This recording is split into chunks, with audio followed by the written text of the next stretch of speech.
Oh my goodness. This is a very rushed stream. This is kind of budget. I'm not gonna cap to you. Uh, what's up, guys? How you doing? How's everyone doing? I'm trying to figure out the correct camera angle and the correct focus for this. Scoot it a little bit. I think that should be as good as it's gonna get. The reason why I'm rushing right now is because I just was out, I just got back, and then I realized that this election's happening and the polls are closing, and I gotta cover this and stream this. Shontel Brown has a 20-point lead. Are you for real?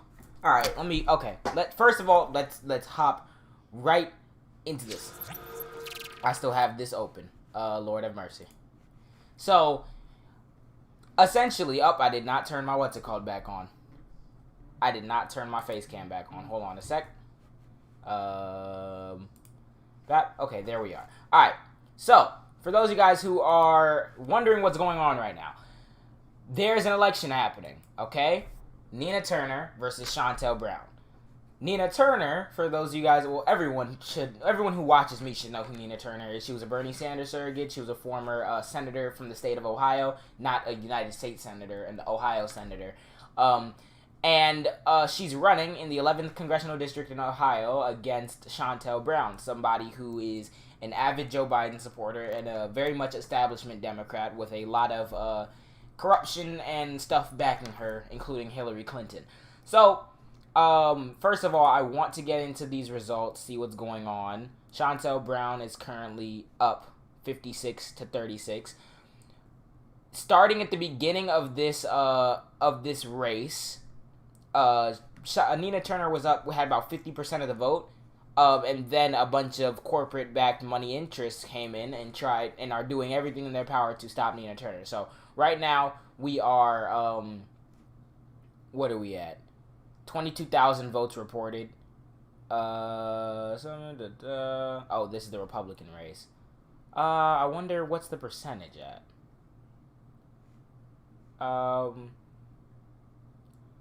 By size of lead, Koyoga. Okay, so less than 1% is reporting from this county, which is like the biggest area. And then this is 6% reporting. I'm pretty sure. Alright, so do not get alarmed by this. This does not mean by any stretch of the imagination that it's done for or anything. We are A-okay. I'm going to be opening up the chat on my phone because I'm currently using my second screen to stream something else. I'm kind of all over the place right now if you cannot tell. But we are pulling for Nina Turner because if she wins, this is very good news.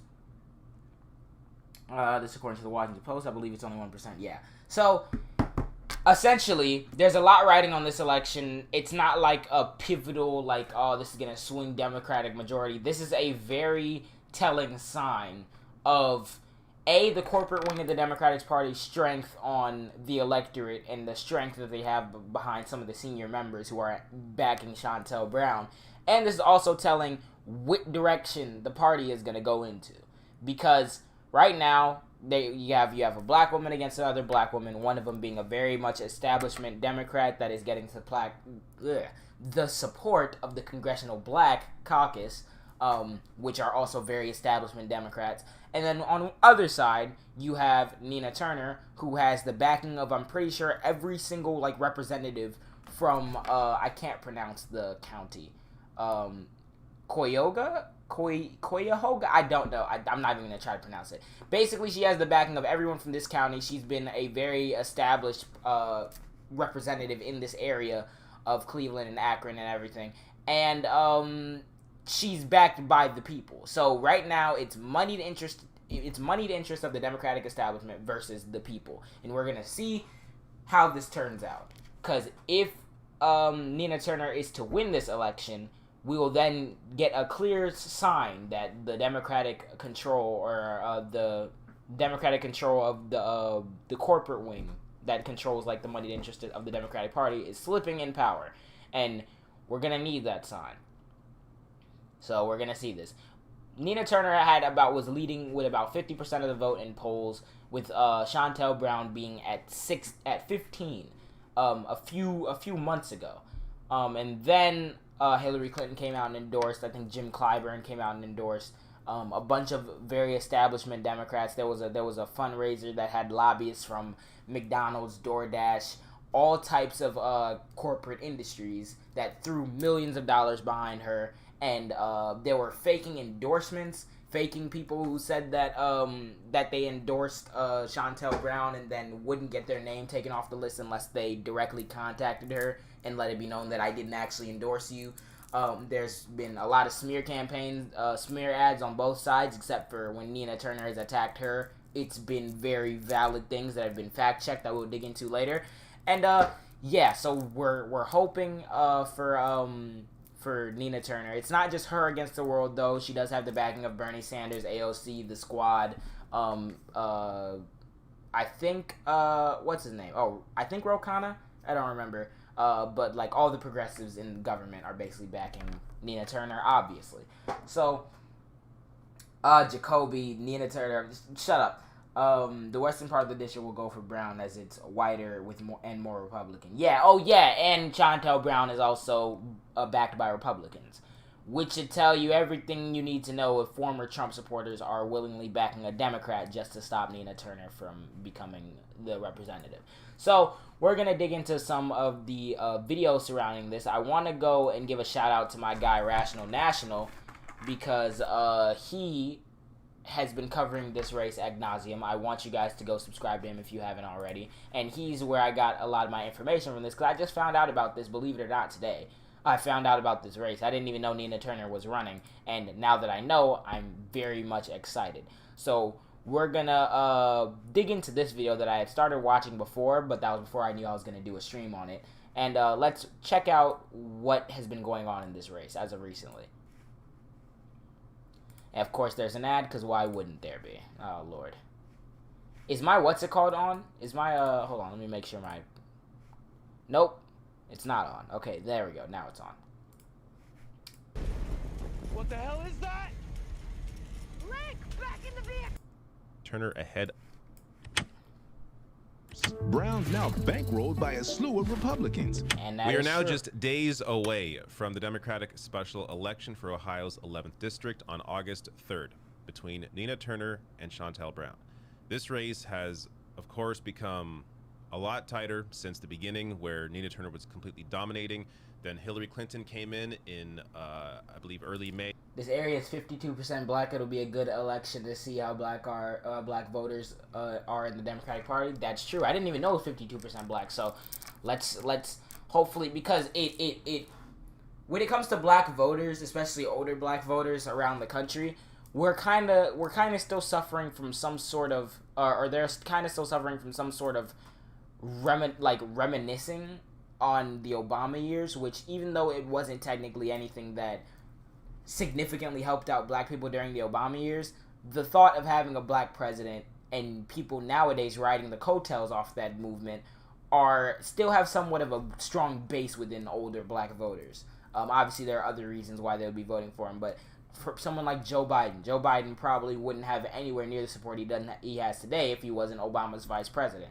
And then you have the strategy by Shontel Brown of putting up pictures with all the people that we're supposed to be cool with, like Kamala Harris and Joe Biden and Barack Obama, trying to say that, oh, she's one of them, which is not something we need to be electing right now. We need to move on from that. We need to keep going. So it's really, this is going to be very telling as to where black voters sit in this district in particular, which I hope they're leaning more progressive. So, backed Shontel Brown just randomly out of nowhere because Hillary still holds a grudge from 2016, because how dare anybody challenge her in a democracy.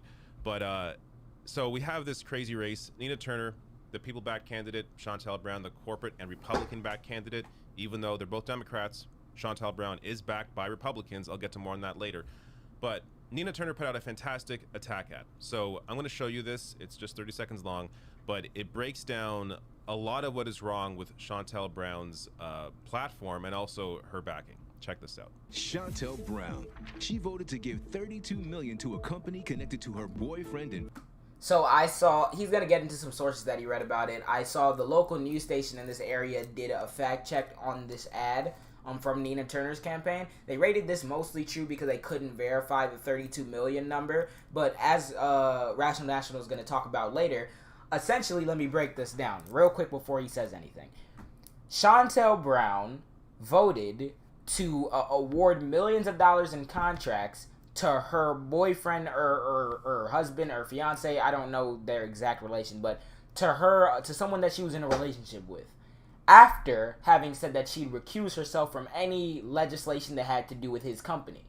So, because there's a conflict of interest right there. Obviously, you're going to want to favor giving you and your husband or your boyfriend more money. So, let me recuse myself from that situation if that situation ever does come up. She promised to recuse herself. She did not recuse herself and used her office to give millions in contracts to that man that she's with. Which is a clear conflict of interest, and I believe she's being investigated for that now. So someone with a literal investigation or something going on is running against Nina Turner, and people just don't see the problem with this. And it blows my mind.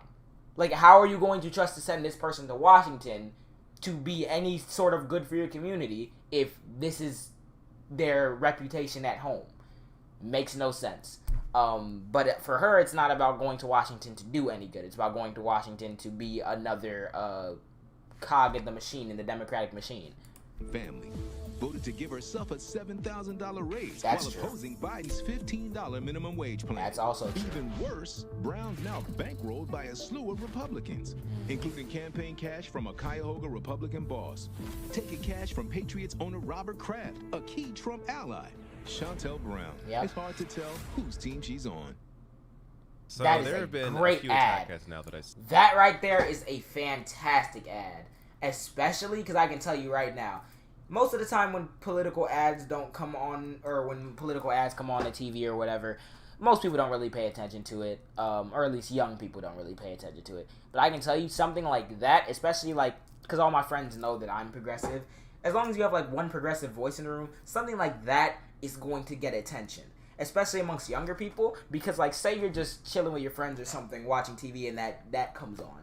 And then someone who's in the know about it, kind of wants to give them a little story about it. You don't have to go into too much depth. But if I turn to them and I go, yeah, she was elected and she used her office to give her husband or whatever millions, that's going to be like, whoa, you're not supposed to do that. And even if you're apolitical, even if you're not into politics, you can see that and be like, yo, what? And then you want to hear more about it, which gets you more interested in the political process. So something like that, where it's an ad where it's not talking about too much outlandish stuff that nobody cares about, and it's hitting hard with truth, that is a fantastic ad, and that will have an effect on a lot of young people I know. Seen from Nina Turner, because of course Shontel Brown has a ton of corporate backing.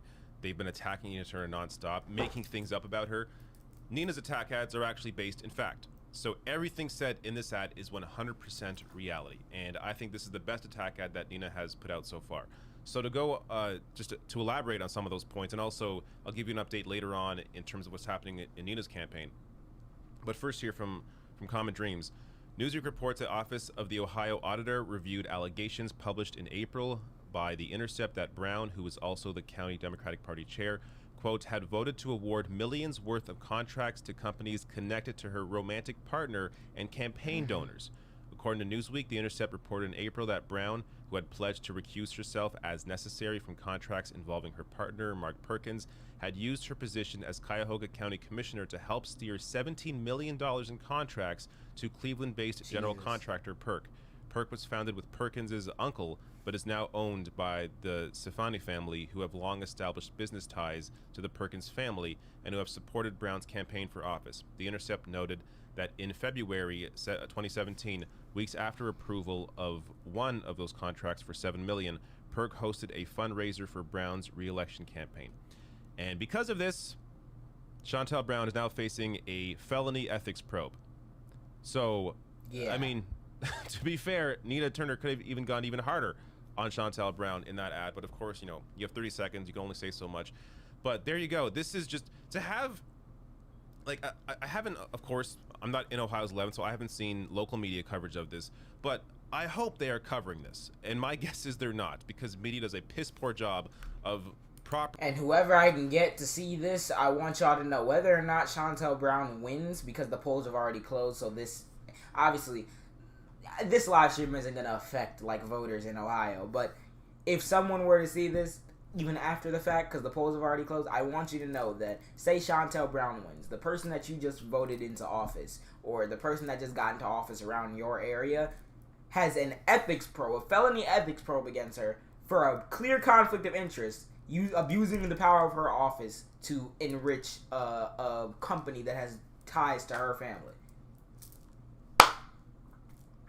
That's a very bad thing. And if that doesn't get you very active in wanting to do something about it, say if she wins, then I don't know what will. Properly criticizing and critiquing corporate-backed candidates, but here Shontel Brown just completely corrupt. More on the points that were mentioned though. So in that ad also they brought up that Brown opposes the $15 an hour minimum wage, which of course is true. Nina Turner supports raising the minimum wage, Shontel Brown against it. Also the fact that Shontel Brown is backed by Republicans. I discussed this briefly in a previous video as well, but just to mention this, from Cleveland.com, Republicans both in and outside the district are also backing Brown. Her latest fundraising report showed backing from Roger Sinnenberg, former chairman of the Cuyahoga County Republican Party, and Robert Kraft, owner of the New England Patriots and a close confidant of Republican former President Donald Trump. So, Robert Kraft is investing money. Close friend to Donald Trump, Robert Kraft, and owner of the Patriots, is investing money into a random congressional race in Ohio. And I think I know why. Not only is it because Shontel Brown is incredibly corrupt, and if they get her in, then you don't have to worry about that district anymore, and it's just going to be another Joe Biden cog in the machine. But it's because Nina Turner, and they see it in her, because I see it in her. From her speeches, from the people that support her, and the energy she has the energy, she has the charisma, she has the voice, she has the thoughtfulness to go to become president. She does. She has enough going for her to where if she wins this election and becomes a powerful voice in Washington, she could position herself for a run in 2024 or after that. They're terrified of that. Not only are they terrified of that, they're so terrified that they don't want to even let her get a shot at the office. That's the only reason why New England Patriots owner and friend of Donald Trump is investing money into the 11th congressional district in Ohio. This seat does nothing for the Democrats besides point to what direction we want to lean in and get one more voice on the progressive caucus in Congress. This isn't a majority shifting seat. And it's going to go to a Democrat because this area is heavily Democratic. So it's literally just swapping a Democrat for a Democrat, except for one is progressive and fights for people. The other one is a corporatist, corrupt person. That's why millionaires and billionaires are pouring money into her campaign, because we cannot have any more progressive voices, especially someone like Nina Turner, who is not 1,000,000,000% progressive. She's taken support of charter schools, which I disagree with her on, but she's enough of a progressive, and she fights for people enough that she could run a very successful presidential campaign in the future. So if we stop her from getting to even Congress, then we don't have to worry about that in the future. And fair play to them. It's a smart business play if you're a billionaire who doesn't care about the well-being of real people. But if it backfires, then we're all here for it. So let's go. Exactly. Kraft doesn't want someone who would support raising his taxes. Exactly. So just to back up exactly what was said in that ad, they are 100% correct. Again, these attack ads are based in actual fact, reality, objective reality. Meanwhile, Shontel Brown attacks Nina Turner over things that don't even exist. Now, also, in addition to that, of course, Shontel Brown, as I said, backed by corporations, including lobbyists for Big Oil, Big Pharma, Fox News, and Wall Street. It is so clear, if you do any reading at all, and God, please, if you are... You know it's a problem when Fox News is backing your campaign as a Democrat. Oh, Lord. Please, let me go check on the polls. There's no way people just let this stuff fly over their head. Alright, the lead shrunk. The lead shrunk. This is what I expected. I don't expect her to hold this lead for that long. 53 to 39. We're at less than 1% reporting still.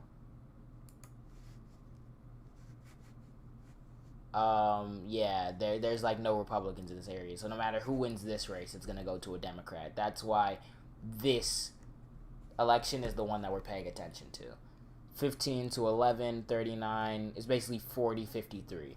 So we'll see what's going to happen. I expect this gap to close more. I do not know if she'll win because she was up a lot. The polls had, many polls had it as a tie. Many polls had Shontel Brown still, like, a little bit in the lead now.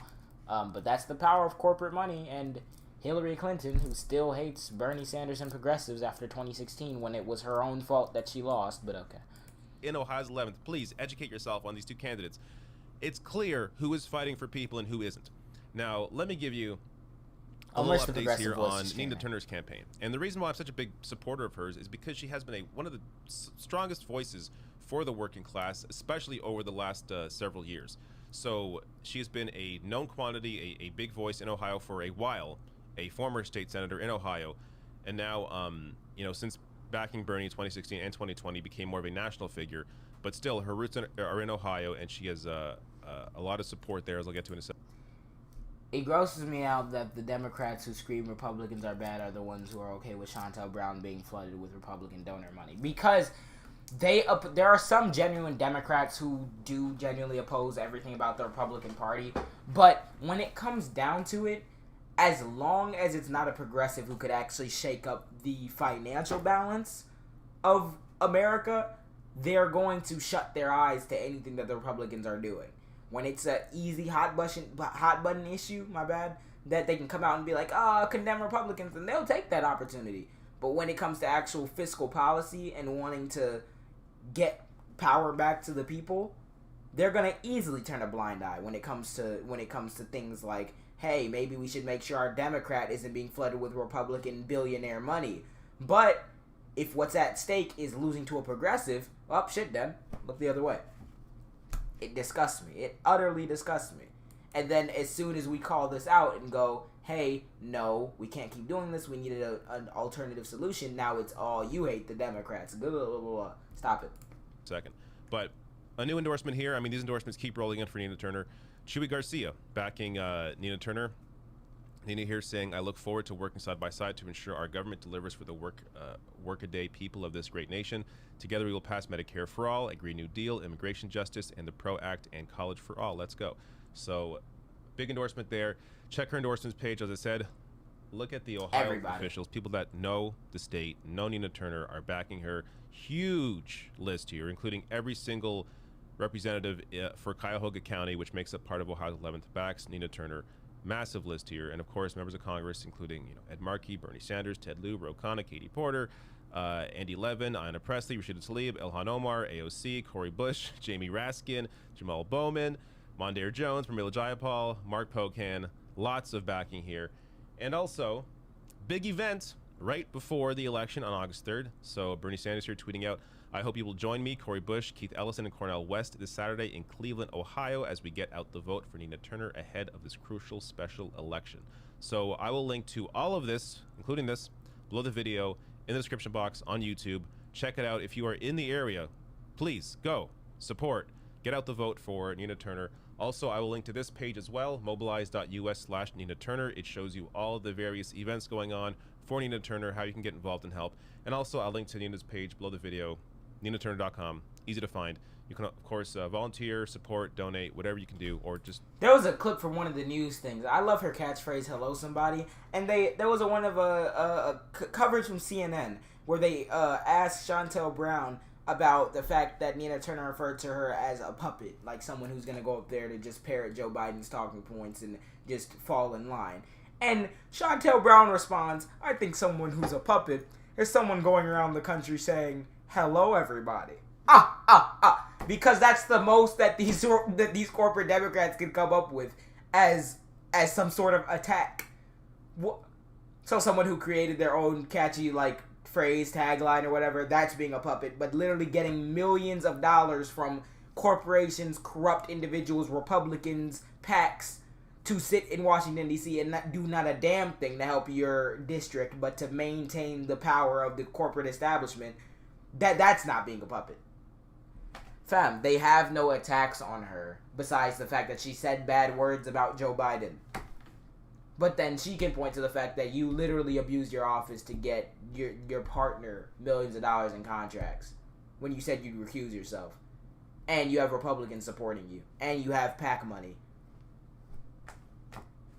So I hope that the voters of the 11th district did not let the rah-rah from Hillary Clinton and everything swoon them into making the complete wrong decision here. You know, read up on the issues she backs and or look at the endorsements, whatever it is. Who do you think is the perfect or close to perfect Democratic candidate to run for president in 2024 if Joe Biden doesn't run for re-election for whatever reason? There's almost nobody. I'm going to tell you that right now. People who I'd support almost all of the progressive wing. I can't think of anyone off the top of my head right now that I wouldn't support for president over like Kamala trying to take a spot. I'd support Nina Turner. I'd support AOC. I'd support Ro Khanna. Ro Khanna can't run. Can he run for? Was Ro Khanna born in America? I could be tripping. But I'd support basically anyone from the Progressive Caucus for president over Kamala Harris.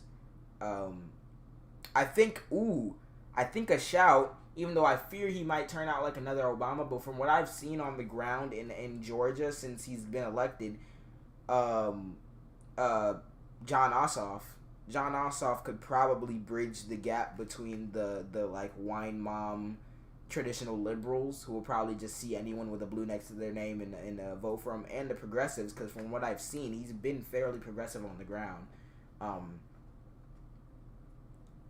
I would fear, the only concern I have about John Ossoff or like Raphael Warnock would be that they'd end up like another Obama, which I can see is pretty possible, so I'd be hesitant. But if it was like any of them versus a Kamala, I'm picking one of them. Yeah, okay, Ro Khanna, yes, okay, so Ro Khanna too, thank you.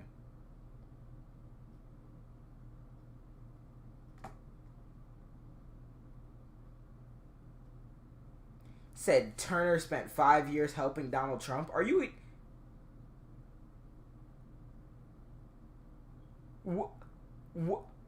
Okay, how many losses in a row before you realize you have a terrible strategy? That's the first comment. What are you talking about? Because last time I checked, the Progressive Caucus in Congress has been getting stronger and stronger. There are way more progressives in Congress now than when Bernie Sanders was spearheading the movement by himself like 5-10 years ago. Second, the Turner campaign has spent more money than the Brown campaign. That's true. You want to know why? Because the vast majority of Nina Turner's donations have been under $200 coming from regular people. And it's been a lot of regular people donating to her campaign. Whereas the Brown campaign has had the majority of their donations are well in the hundreds because they're coming from PACs, corporate donations, millions of dollars.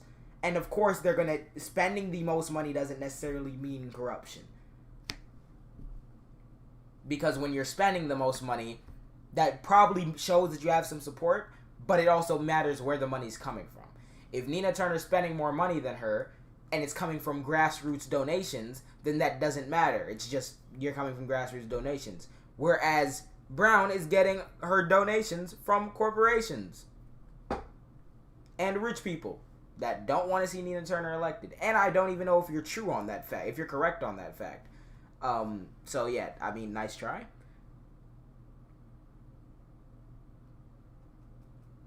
Yeah, I like Warnock more. His speeches calling politicians gangsters and thugs was amazing. Yeah, I will say that.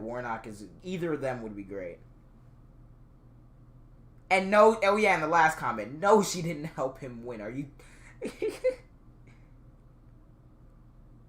Tim Turner spent the last 5 years helping Trump win because Hillary ran a shit enough campaign to lose to Donald Trump. No. Nina Turner was backing who she supported, and she was backing the right person to support. Hillary Clinton was so bad that she lost. She lost to Trump. That's just that. All right, continue. This election is very important. If Nina Turner wins on August 3rd, she will become one of the strongest voices for the working class in Congress. It is so important to, especially if you know somebody in Ohio's 11th district, make sure they are ready to go out and vote if they haven't voted already, as early voting has gone on for a while. But if they haven't voted yet, make sure you encourage them, educate them, tell them to go out and vote on August 3rd. Yeah. So I don't know anyone in that district, but if any of you guys know, make sure that they did the right thing and voted for Nina Turner. And let's see if we can come out with a win here.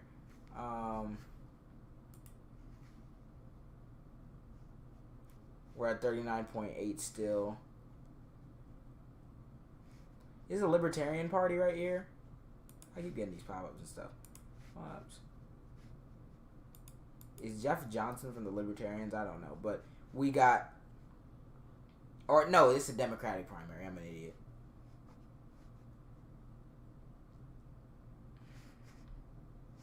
I'm going to go and see if any... Let's see what they're saying here. New York Times. I was just on the New York Times. I'm an idiot. Yep, still there. 39.8. Okay, this is more helpful. Cuyahoga County, we got only behind by 3,000, and I think, yep, 50 to 45 right now, 53 to 39, all right. Okay. We're going to keep watching these numbers as they go on through the night, and hopefully we can come to a conclusion fairly quickly, and hopefully Nina Turner ends up with the win. What I plan on doing right now in the meantime is bringing us back a couple years on this account. If any of you guys realize, or not realize, if any of you guys have been supporting me for a minute, you know I used to stream MLB The Show all the time. I'm a baseball player and I love playing MLB. So what we're going to do is while we wait on these results, I'm going to take you guys into this MLB game that I've been playing and kind of show you where I am right now, because I'm basically with my franchise team. I'm in the World Series, and we used to do live streams like this all the time or videos like this. It gets heated. I probably will rage. I'm trying to come back from a 3-0 deficit, and we're gonna basically just vibe out while we wait for these election results, because I want you guys to have something to look at while I talk to chat and everything. Let's see. Let me try to get everything fired up real quick. First, let me actually, I'm an idiot. Hold on. Let me try to test my stream controls again. Hold on. If I go... that should have... Nope, that was that. Okay, yeah. We're here. So, yeah. I am not in focus, am I? Let me try to fix that a little bit. No. I'm still somewhat out of focus. Ugh. That's worse. Oh my god, guys, this is bad. There we go. My hair's in shambles, I understand. I was supposed to get a haircut today, but I didn't end up getting it. How long is the stream gonna be? Till we get the results.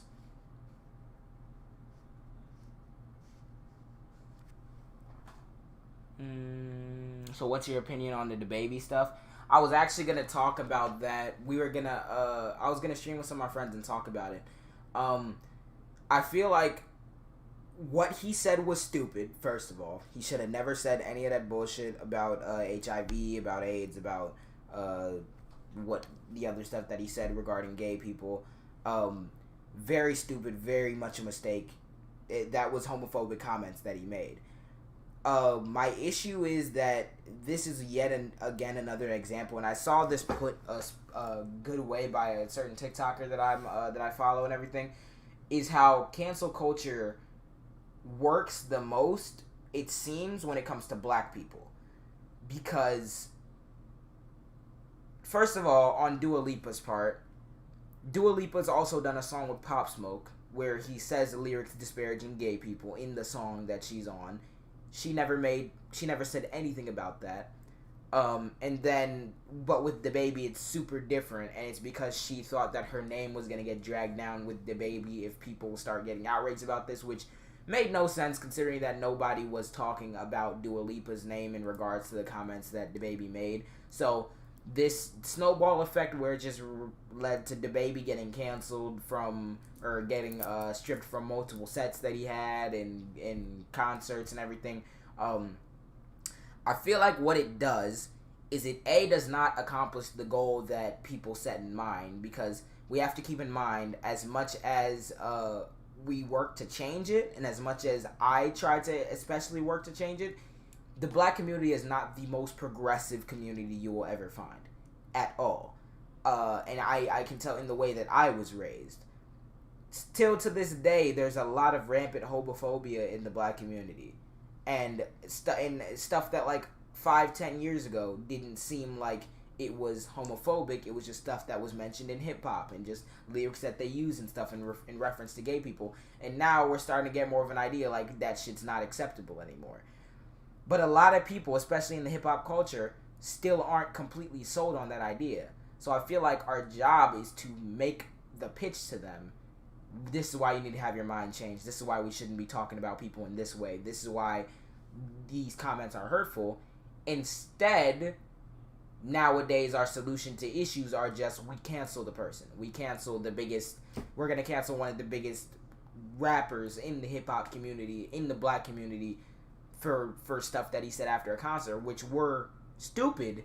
But at the same time, that's why I hate cancel culture. That's why I will never support cancel culture. Because what do you accomplish by that? You aren't teaching people that they shouldn't be homophobic to gay people. You're teaching people, hey, wow, DaBaby said some shit, and now all these people are getting on their case about it. And I've seen it myself. A lot of people aren't taking the correct message from it. A lot of people aren't going, oh, well, he shouldn't have said it, and now he deserves to be canceled. A lot of people are saying cancel culture is stupid, and I can't believe all these people are always outraged about stuff, which is the exact opposite narrative you want to get pushed, especially from the left. If your solution to things that we do not like is to cancel people, you're going to push people to the right. It's ridiculous. He's getting canceled now because yeah.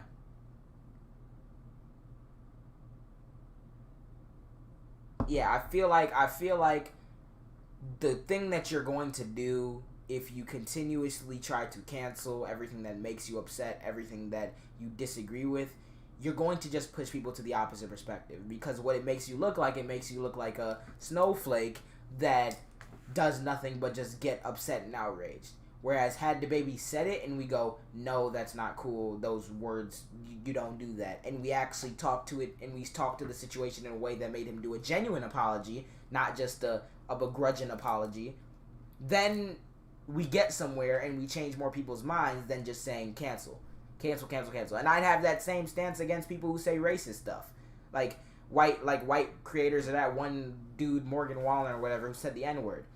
Had we had actually had a discussion about this and been like, yo, y'all need to stop this. This is done. Instead of just cancel, cancel, cancel. Because the moment people hear that word cancel, their brains shut off. Especially people who are more reactionary. The moment they hear that word cancel, it's just, whatever that person did, I'm going to support it now. Because I don't support the cancel culture. And you're pushing more people towards that narrative instead of pushing more people to the correct stance, which is, you're a human being, you mess up. But when you're in the limelight like that, you cannot mess up like that. And you have to make sure that you issue a correct apology to the people that you hurt. But instead, we throw cancel at them.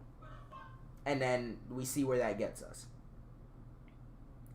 Matt Damon is coming out with being educated on discontinuing the use of the F word in relation to the LGBTQ community.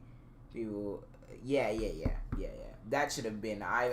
I'll admit I used to say it when I was like 10, 9, because the way that you're raised around, especially in the black community, you don't really think about that. I can tell you most black people aren't born progressive.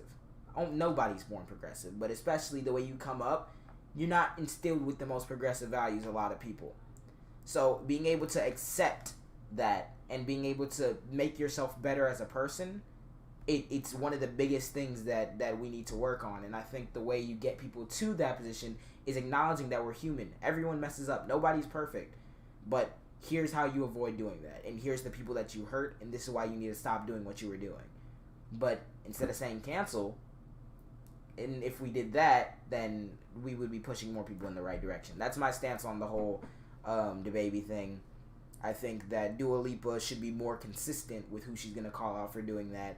Because most people in the rap game have said things like that. And people that she's worked with have also said other things like that, but she doesn't talk about them. And I think instead of canceling, we need to have a conversation. Because once you cancel, you push more people to support the stuff that DaBaby said, instead of correctly condemning it and helping everyone move along.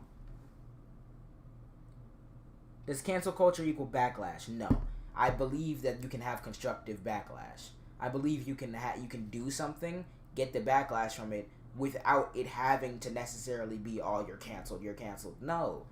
You can be like, whoa, you fucked up, and now we're going to tell you about yourself, but don't be like, we're canceled, we have to get this dude off of everything, we have to blah, blah, blah, blah. Obviously, there are certain things that you can do that I believe could warrant it, like deplatforming, it could warrant it, like if you're deliberately lying, spreading misinformation, putting people's lives in danger, yeah, that could legitimately warrant deplatforming.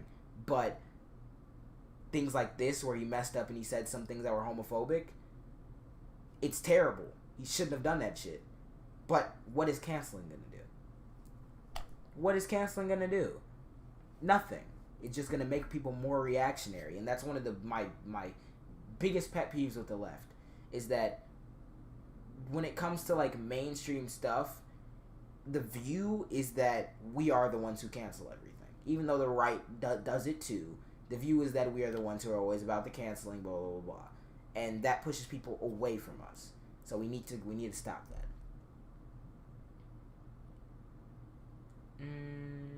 What are your thoughts on the recent developments in the investigation into Andrew Cuomo? I didn't even know he was being investigated. I've been on a political hiatus for a minute because it gets all draining. It gets very frustrating, especially when you're on TikTok. So I haven't been up to date with the most stuff. Heck, I just learned about this election that we're covering today. So I need to look into all that stuff, but I cannot give you my opinions yet because I didn't even know he was being investigated. If I go here real quick, let's see how we're doing.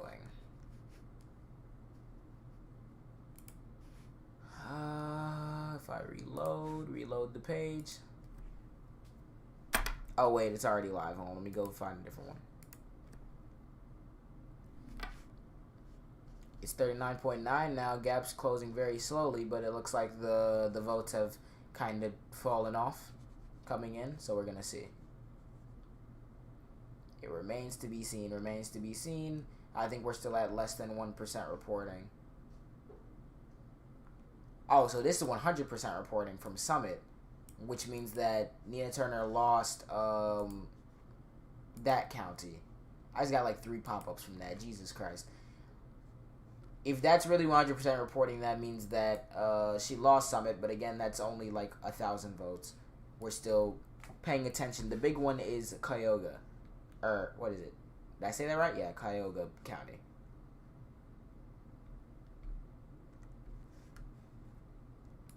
So we're going to keep an eye on that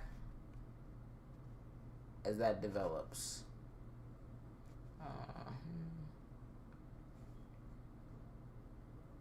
Wait a minute. Summit's not done reporting. So then what the hell are they talking about? It's a virtual tie in Summit. Alright, we're going to stick with Washington Post from here on out because I don't know what they were doing over there, but I get what you're saying. I just don't know how is he getting canceled unless the backlash is cancel culture. The backlash has been cancel culture. There's been like, oh, we need to cancel DaBaby. He's been getting pulled from a bunch of his performances and everything, which, again, when it comes to, like, I get it if it comes to, like, a social media figure who does something. Even then, I don't support cancel culture, but certain versions of deplatforming can work in that. But when you're talking about hip-hop and you're, like, getting rid of an artist's performance and massive backlash against him, calling for him to be canceled and everything for the things that he said, when you're doing that and the target audience indirectly, but the target audience ends up being hip-hop, not only is that a negative effect on the black community in that you're just pushing people towards the wrong perspective and seeing what DaBaby did is okay, you're also depriving them of, like, say like a lot of people wanted to go see him perform and everything, and now they realize that that's gonna get canceled and they're not gonna be able to see that anymore because of something that he said.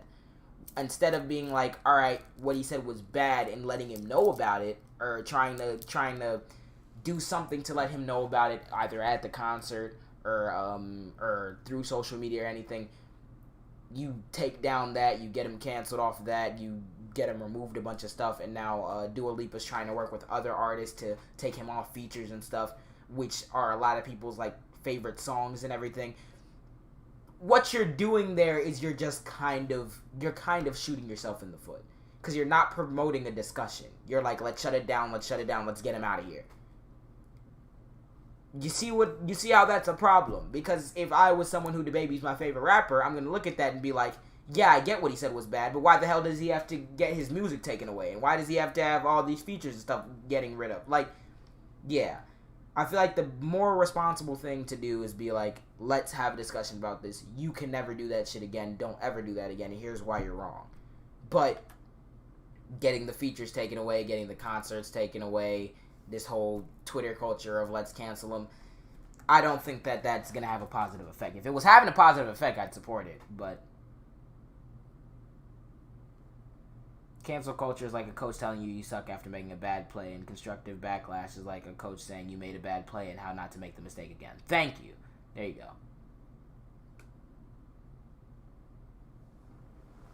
go. Thank you. You answered it. He's getting pulled from... Yeah. There you go.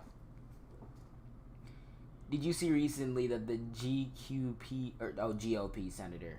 GQP senator from South Carolina, Ladybug Graham, tested positive for... Why are you violating like that? Did he really? Well, fucking... Hey, that's bad. I hope he pulls through it. But maybe he should use his office to make people aware that COVID does exist and that you should wear a mask. Maybe you should do that. The gap's closing!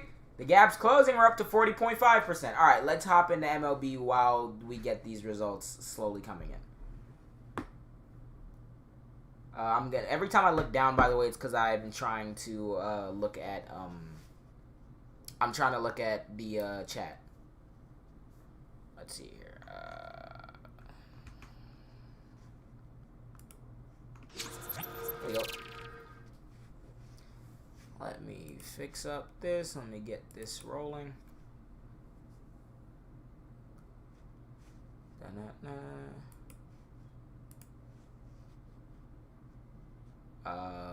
Here we go. Uh-oh. Wait a minute. I gotta, hold on a minute. I got to do something.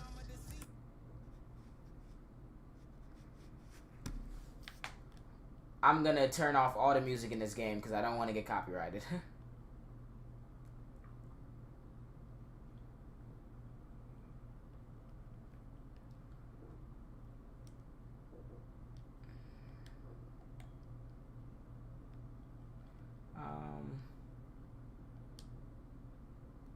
a minute.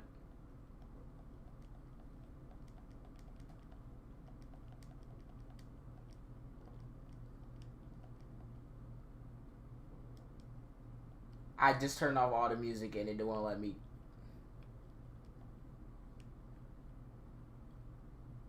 There we go.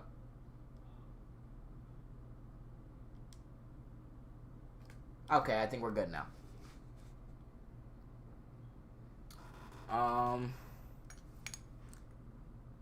I was playing the show earlier and I signed a bunch of good players to the Pirates and we somehow went 77-85. What I did, because I don't know if you guys realize, a lot of people don't follow baseball. Basically, my team, the Chicago Cubs, traded away essentially everybody that made them good, and that was their core, and they were all guys that they drafted. Actually, not Anthony Rizzo. It gets complicated, but they were basically like the core of the team. So think of whatever sports team you guys support if you guys do pay attention to sports. And imagine if you had three core players from the past or whatever, and they were all on the same team. And then out of nowhere, over the course of one day, they all got traded away. That essentially happened to the Cubs. The Cubs traded away everybody who was doing good, and now they're going into the rebuilding phase. And I knew it was going to happen eventually, but they did it all in one day, and it was very painful as a Cubs fan. So what I did was I went to MLB The Show. I did all the trades that they did from this season to get rid of all the players and everything. And then my team immediately tanked. We missed the playoffs the last 4 years in a row. This year, we ended up winning the division because I did some trades and I did some moves and stuff, and now we're in the World Series, only to go down 3-0 to the Rays. And now I've won the last 2 games, so now it's 3-2. We're going back to Wrigley with a 3-2 World Series. So I have to win 2 more games to try to win it all. They have to win 1 game. So yeah, I've been doing this for a minute, and we'll get into this right now while we wait for results. What other sports do I watch? I don't really watch much other sports. I've been taking more of a liking to boxing recently. Sometimes a little bit of MMA, but yeah, mainly baseball I pay attention to. I started paying attention a little bit more to basketball because the Bulls have just gotten some good players. So this next season should be exciting to see if they can make the playoffs again. But yeah. But outside of that, I don't really pay attention much to too many other sports. Here, let me do that. Let me go here. I apologize about the quality. The way I'm doing this, because I can't find my Elgato, is through remote play on my PlayStation, so that you guys can see what's going on. But yeah. Let's get right into this and see if we can get some dubs. Actually, I have to turn on my game audio, don't I? There we go. Alright. Let's hop right into it. You can see the playoff bracket here. That's where we're going. My team. I won't introduce you to my team yet. I'll let you guys meet them as we play.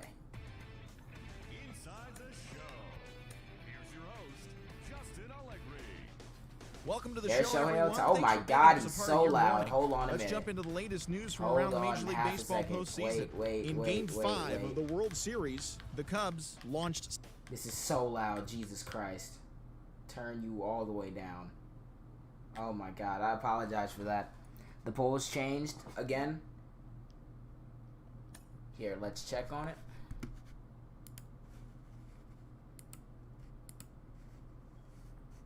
(41 to 52). It's getting closer and closer. We are at 10% reporting.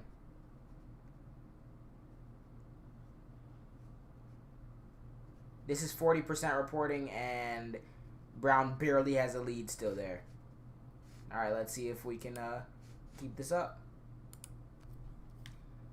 But let's get into this game. So, that's Wilson Contreras. Let's go here. Shohei Ohtani is not going to pitch this game. I need a phenomenal start from Tyler Glasnow so I can save Shohei Ohtani for Game 7. So, yeah, this is my pitching rotation. I signed Shohei Ohtani. Got Blake Walston, who was a prospect who came up through our system. Cole Stewart, I think I made a trade for him, or he might be a prospect. Adbert Alzolay, he's been on the Cubs. I traded for Tyler Glasnow. And yeah, no, or did I sign him? I think I signed him. He's our effective ace. This is our lineup. Nico Horner, who's been on the Cubs. Shohei Ohtani. Again, he's not going to play today, though, because he needs to rest. Let me get Pete Crow Armstrong, who was the prospect that we acquired in the deal for Javier Baez when we traded him in real life. He's come up, and he's been performing pretty well for me. Nico Horner's been doing good. I traded for Bo Bichette from the Blue Jays. I signed Joey Gallo. Patrick Wisdom's still here, and he's doing really good. Wilson Contreras is still here. I traded for Max Kepler, and I traded for Lourdes Gurriel Jr. Jesus. All right, let's hop right into the game. Let me read the chat. Polls just changed. Yeah. Are you on PlayStation? Yes, I am. This is very nostalgic for me because I used to actually play MLB all the time on stream, and yeah.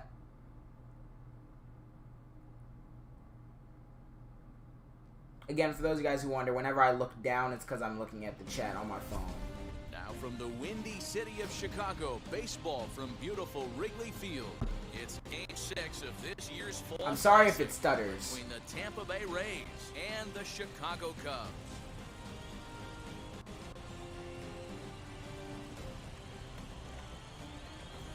Hi again, everybody. Matt Vasgersian. Welcome to the World Series here on the show. With me is Mark DeRosa and Dan Plesac. And Dan, obviously, a lot of things still up in the air as we get ready for Game 6. It's been a tight series so far, which we kind of expected when we started. But now it's backs up against the wall time. The series has shifted locations, and those now are all these the guys games. need to win the final 2 games at home to win it. This crowd should certainly help. Come on, Tyler Glasnow. I need a phenomenal start from him today. Tyler Glasnow will look to keep their World Series hopes alive on the mound. Dan, any thoughts? 2 words, Matt. High ceiling. This guy has a chance to be one of the most dominant pitchers in all of baseball. All right, let's go. Big, tall, strong. Let's hop right into this. Come on now. And a nasty hammer curveball. If he's throwing strikes with his fastball and his curveball, he's nearly impossible to hit. So I essentially have to win. Not essentially. I do have to win both of these games for us to win the World Series. Degrees at first pitch, and he fouls this one off. Again, I'm sorry for any stutter that happens. It's something with remote control. Yeah, let's go. It's something with remote play that'll make it stutter sometimes, but yeah, that's my bad because I can't find my Elgato right now, so that's the best I can do. That's just what they did right there. But here we go. Big strikeout. Keep that guy off the base path. I'll check the polls in between every inning. Pitch misses to him. It's ball 1. Good curveball there. Clip the outside black for a called strike. Alright, foul. He's going 98 right now. Bases are empty. Let's go with a slider down and in, and he threw it up, and we're good. Struck him out. I don't know why they're wearing white pants on the road. It irritates me. Here's Randy Arozarena. 2 outs already on the K this inning, so he'll be looking to do better. Ball 1 to start the at-bat. Uh-oh. That's down the line. Nope. Lourdes Gurriel can't get to it. That's going to be double. Second base now with 2 gone. Well, he would. I'm going to turn off the announcers for this, and I'll be like the commentator. Because we're going to... Because I feel like they're going to be talking over me too much. Hello, America. It's going to feel weird with no commentary, but here we go. So now we got Wander Franco up to bat. We're going to start off ball 1. I don't like that. Come on. Let's get back in the zone. He swung and missed. That's strike 1. There's a fastball. He pops it up. That's behind short. Pete Crow Armstrong makes the catch, and that's the end of the first inning. Or the first half of the first inning. On the mound for the Rays, they got Lance McCullers Jr. He's 1-2 during the playoffs. And I don't remember if he beat us last time. He might have. But Pete with a line drive into left center field, and it's going to be caught by Randy Arozarena. Oh my gosh. I sat on that curveball, smoked it, it just hung up too long. Go Bulls. Yes, indeed, go Bulls. All right, come on now. Nico Horner.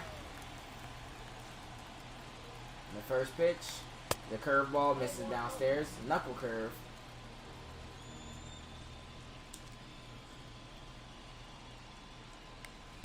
That's ball 2 on the slider inside. Come on now.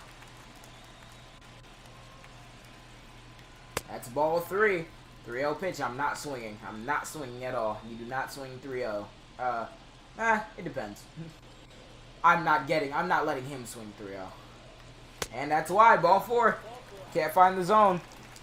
We have a runner on base already. Come on. Now, Bo Bichette, my number 3 hitter, steps up. That circle thing in the middle, by the way, is the zone I'm using to hit the ball. And that's strike 1 on the swing. Slider down the way. But yeah, I hope he tries to pick me up. I hope you guys do end up enjoying. We're going to keep going until we get these results.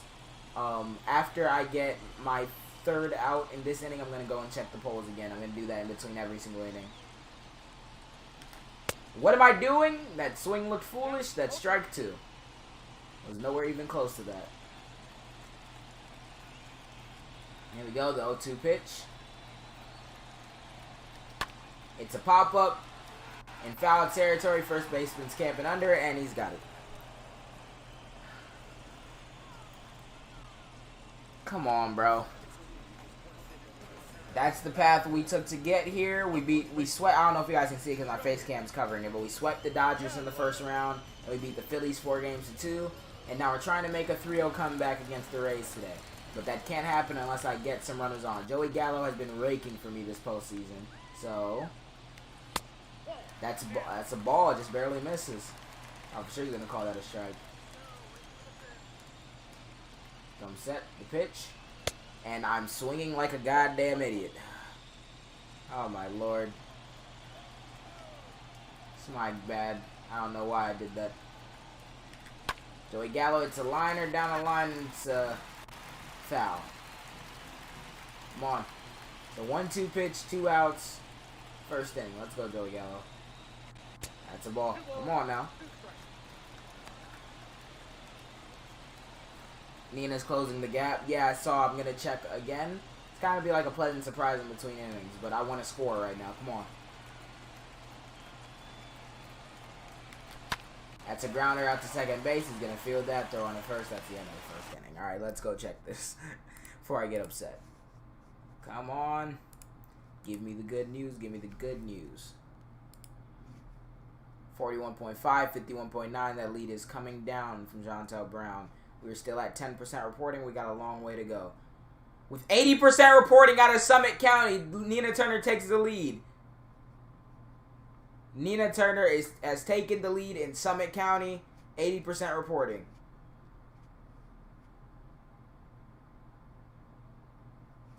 So if that lead is shifted, it's not looking good for the signs of this lead. The Republican already won, and that no one cares about them. But in this other race, the gap is closing, and Nina Turner has taken one of the 2 counties. Or is taking one of the 2 counties right now. Come on. Keep giving me the good news. All right, let's move on. What am I doing?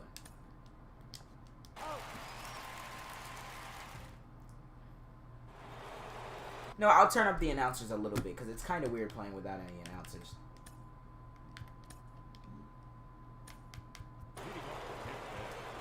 Hello and welcome to MLB The Show. Mike Brasso digging into the plate. His previous meeting line with Tyler Glass. That's a pop-up. Big sample size 0 for 1. Catch that, Lourdes. Let's go. Fly out to start the second, 1 away. Yep, update the Republican primaries, Ohio, the 11th district has a projected winner. Yep, we saw that. Today, I'm locking in on outfielder Max Kepler. I think he's just starting to scratch. Go ahead and put that man in there, those good old pinstripes. Nah, fam, alright, we're in 2025. I signed him, alright, he's a Cub.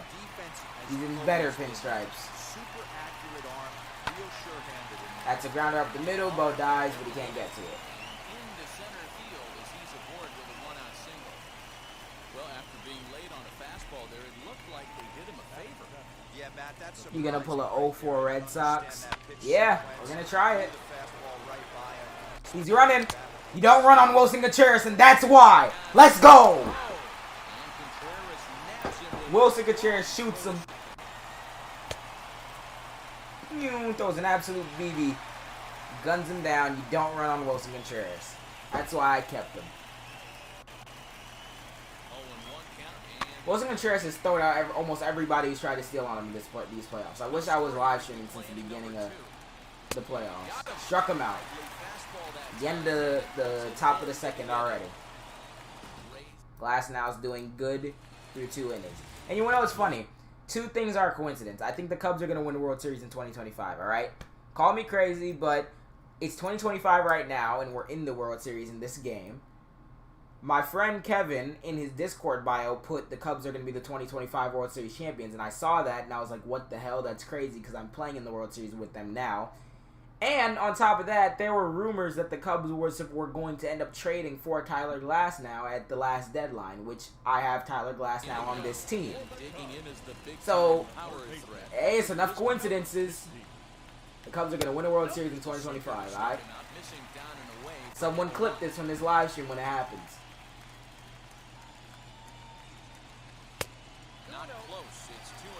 I think they'll make the playoffs. I'm going to call that they're going to win a World Series, but I don't know. If I'm at the plate, I'm leaning out over. Fouled off.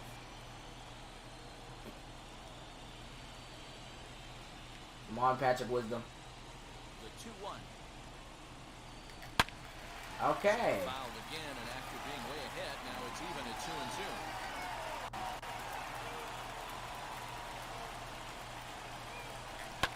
Ah, I should have hit that slider to Narnia. I pulled the zone in the wrong direction. Another 2-2 offering. Ah, I'm an idiot. Fouled away. Hey, that's a good sinker right there.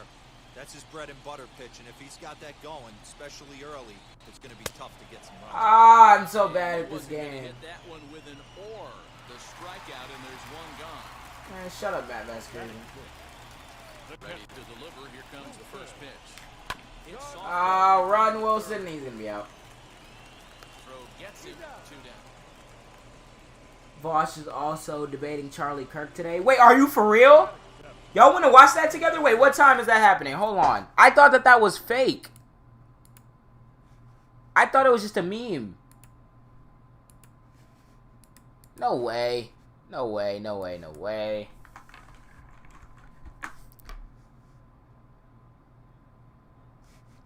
Oh. He actually is.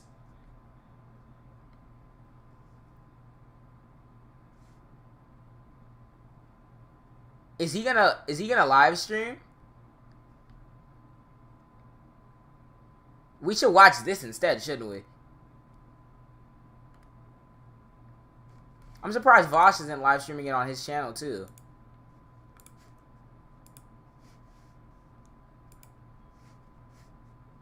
I want to watch this. All right, let's go.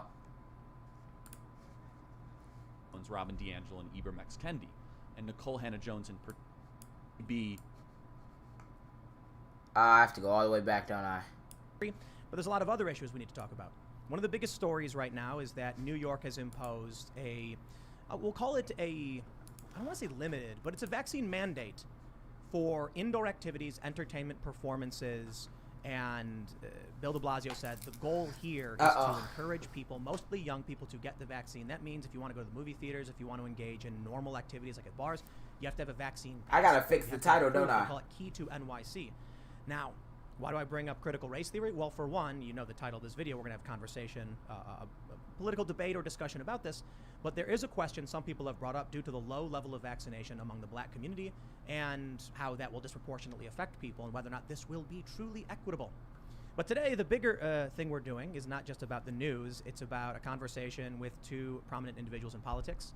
We've got Charlie Kirk, who I'm sure most of you know. Do you want to just briefly introduce yourself? Charlie Kirk, honored to be here. We're going to have some fun. Do you describe yourself politically in any way? Like, I guess you could say I'm on the right. Conservative? Yeah, more than that. And conservative and. Why do they shy away from their beliefs so much? I know we're far behind in the debate because I actually want to go back and watch the whole thing. But why do they shy away in their beliefs so much? Just say you're conservative. Of course, we have VAUSH. Jonah. Howdy. Yeah, I'm VAUSH. I'm a YouTuber. And I guess I call myself a libertarian socialist. I like some parts of the country. I'm a big fan of some parts of it. Some other parts I think could use some improvement. Right on. Now we've got Ian here, as per usual. Hi, everyone. I'm going to be in the chat today watching your super chats, so keep... Here, wait a minute. I want to try to fix... Here, wait a minute. Real quick, before we continue here, I'm going to try to fix the stream title.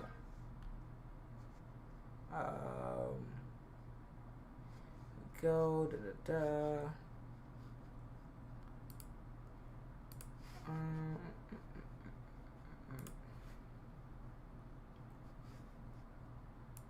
let's go here. Oh wait, hold on, I gotta make the thing first.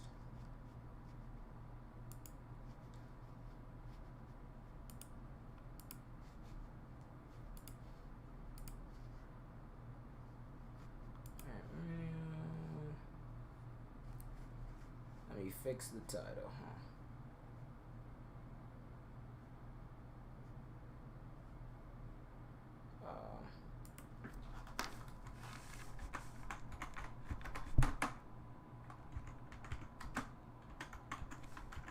Hey, props to Charlie Kirk for accepting the debate, though.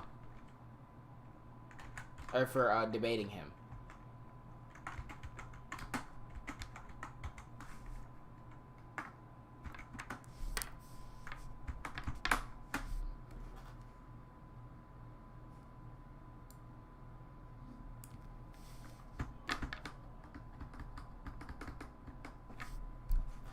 Alright, there we go, and save. Yep. Alright, title has been changed, and let's go back to this debate. Uh-oh.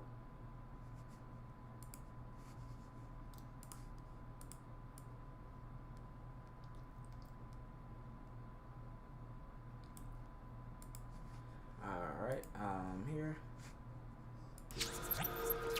Threat to America, or is it at least a threat to America? Well, there's a lot of questions around that. Obviously, you guys know my position on this to a certain degree, but there's a lot of other issues we need to talk about. One of the biggest stories right now is that New York has imposed a, we'll call it a, I don't want to say limited, but it's a vaccine mandate for indoor activities, entertainment performances, and Bill de Blasio said the goal here is to encourage people, mostly young people, to get the vaccine. That means if you want to go to the movie theaters, if you want to engage in normal activities like at bars, you have to have a vaccine passport. You have to have proof. They call it Key to NYC. Now, why do I bring up critical race theory? Well, for one, you know the title of this video. We're going to have conversation, a political debate or discussion about this.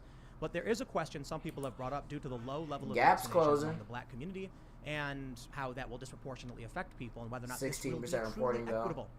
But today, the bigger thing we're doing is not just about the news. It's about a conversation with two prominent individuals in politics. We've got Charlie Kirk, who I'm sure most of you know. Do you want to just briefly introduce yourself? Charlie Kirk, honored to be here. We're gonna have some fun. Do you describe yourself politically in any way? Like, I guess you could say I'm on the right. Conservative? Yeah, more than that. And conservative and love the country. Right on. Then of course we have VAUSH. Jonah. Howdy. Yeah. I'm that VAUSH. jacket's nice, I'm a VAUSH. YouTuber. And I guess I call myself a libertarian socialist. I like some parts of the country. I'm a big fan of some parts of it. Some other parts I think could use some improvement. Right on. Now we've got Ian here, as per usual. Hi, everyone. I'm going to be in the chat today watching your super chats, so keep sending them in, and I'll be clipping them so that we can get to it at the end of the show. Hi. And I'm very excited, so I'm just going to interject here. I'm excited for this conversation. I'm going to be switching like a crazy person, and hopefully tonight goes really well, and we all learn something new. And before we jump in, head over to timcast.com, become a member to get an ad-free experience. No. We talk about the vaccine. And I suppose we can start with one of two things. Obviously, I brought up critical race theory, but also the vaccine issue. I'm not sure if you guys have a preference for what you were. We talk about the vaccine. Why don't we talk about what's going on with vaccine passports? Sure. We've seen in Sydney, for instance, they issued a lockdown. Or I should say enough people ignored it. They went out in the streets, and then this resulted in news articles saying chaos in Sydney. People aren't, they're not following the rules. The vaccination rate in Australia is ridiculously low. I think it's 18%, really, really low. Well, then they called in police, and there were big protests. Now they've actually deployed military. So I'm curious if either of you wants to jump in with your thoughts on mandates. What would happen if they came here, if you're for or against them? Look, there are elements of mandates that I can agree with. We've already set standards for other things like the MMR vaccine, very basic standard vaccines that we expect everyone get before they can go to school, travel. And I think for the most part that's worked. We've eradicated plagues from the world. I think we should be proud of that.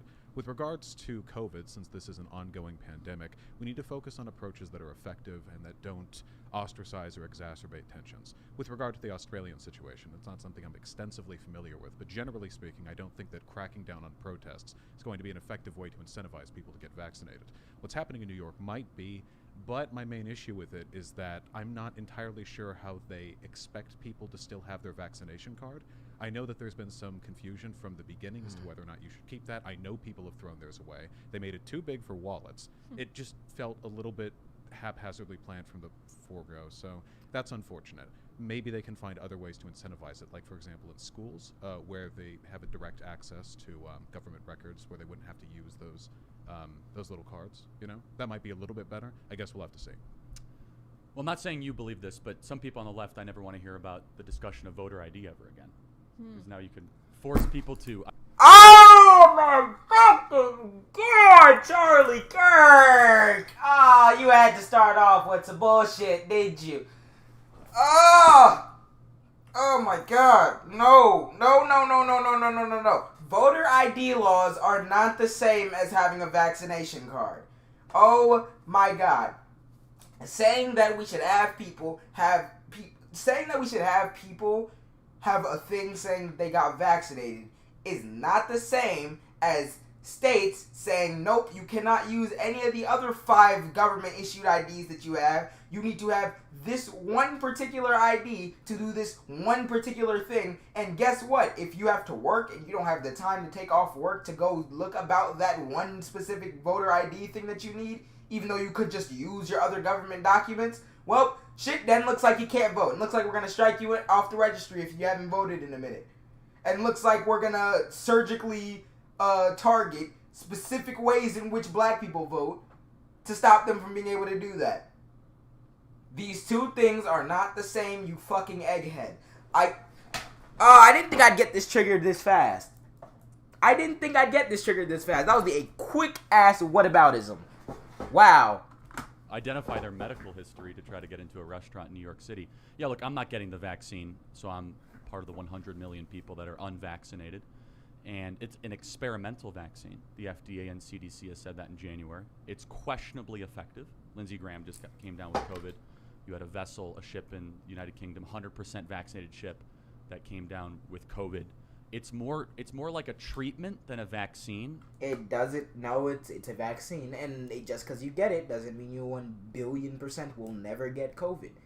It still is present that once the vaccine started rolling out and people started getting more trust in them, the cases went way down. And as soon as everyone thinks that, oh, it's okay, let's go to Lollapalooza without a mask on, now it's back up in the Delta variant. So, shut up. It is a vaccine, and let's continue.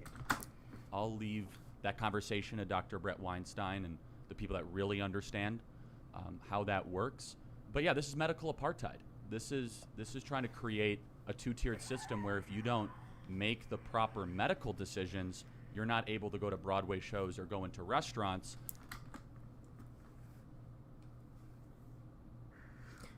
Conservatives have a way of out-stupiding themselves every sentence that they speak. Medical apartheid, because if you don't get a vaccine, you can't watch Broadway in person until you get that vaccine. But apartheid was the color of your skin is not correct, therefore we are going to treat you like shit. And he compared that to restaurants. Mr. I support the free market. Restaurants deciding, hey, you need a vaccine card if you want to get in, or plays deciding, hey, you need that if you want to get in. But that's apartheid. So which one is it? Is it corporations can make whatever decision that they want to and we shouldn't be up in arms about it? Or is it they made the wrong decision that I don't like, so now it's medical apartheid? What the Even when the efficacy of this vaccine is questionable at best. We see that in Israel, an 85% vaccinated country that's about to lock down again. And most of the new cases are from vaccinated patients, not unvaccinated patients in Israel. So, sorry, you want to interject, Tim? But yeah. Obviously against mandates, and I think people should be able to make their own medical decisions. I think it's pretty obvious. Well, I disagree. I think we actually have a story we wrote on timcast.com that our view of the lockdowns is that it's alarmism because a new study from the Public Health of England found the Pfizer vaccine is 96% effective after 2 doses at staving off the Delta variant, and AstraZeneca was 92%.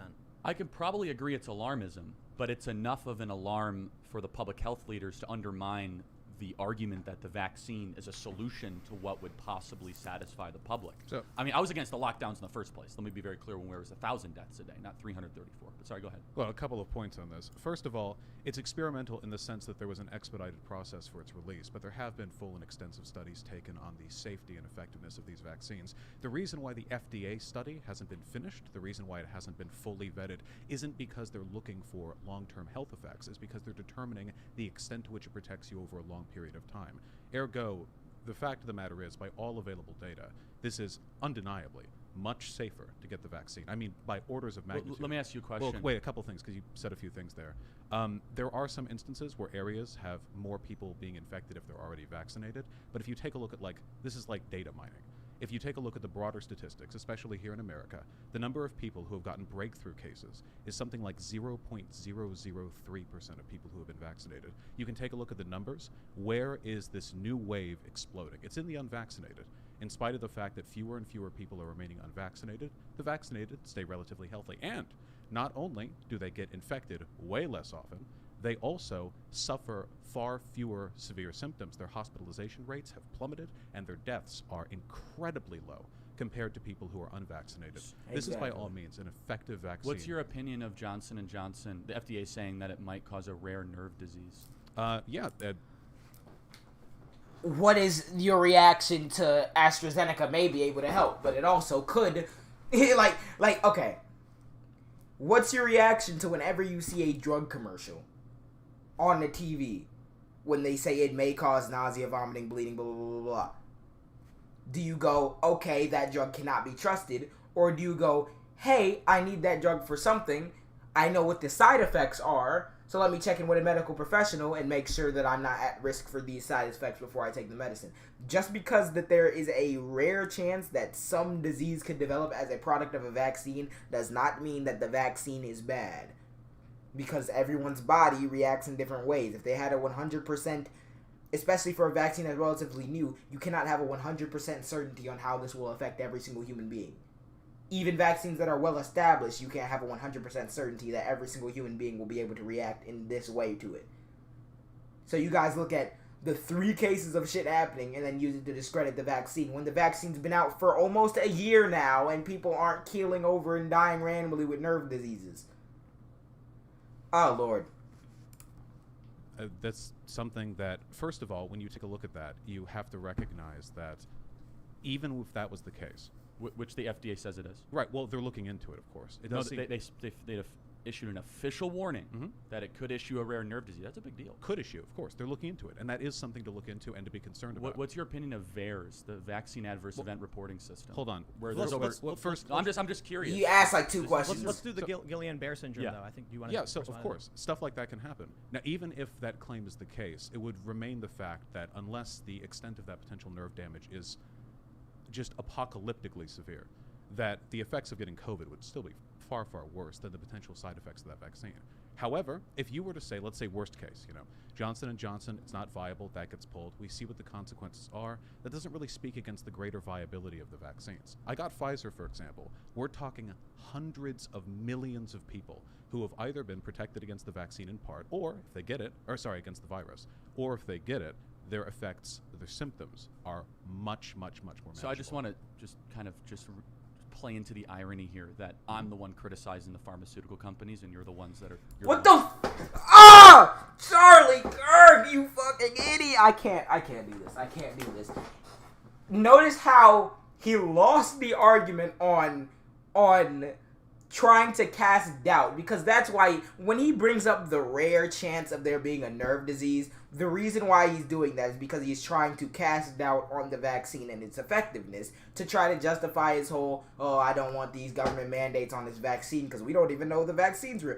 That's what he's trying to do when he brings up that rare condition with the nerve disease. And then when VAUSH counters that by saying, even if that were the case, the chances of that nerve disease happening are way less of a threat than the chance of you getting COVID without the vaccine and what that can do to your body. And that doesn't speak out against the entire vaccine because Johnson & Johnson isn't the only provider of the vaccine. He walks that completely back off a fucking cliff and then just goes, I'm the anti-established one because I'm the one criticizing the pharmaceutical companies while you're defending No, you idiot. It's not about criticizing the pharmaceutical companies in this situation at all. But even in general, it's not just about criticizing them. It's what you're criticizing them about. If you're criticizing pharmaceutical companies because you think that their product is killing people or it's dangerous or it's not proven, when it is proven and it's not dangerous and you're just making shit up, then that's a stupid criticism. But if you're criticizing the pharmaceutical companies for donating to campaigns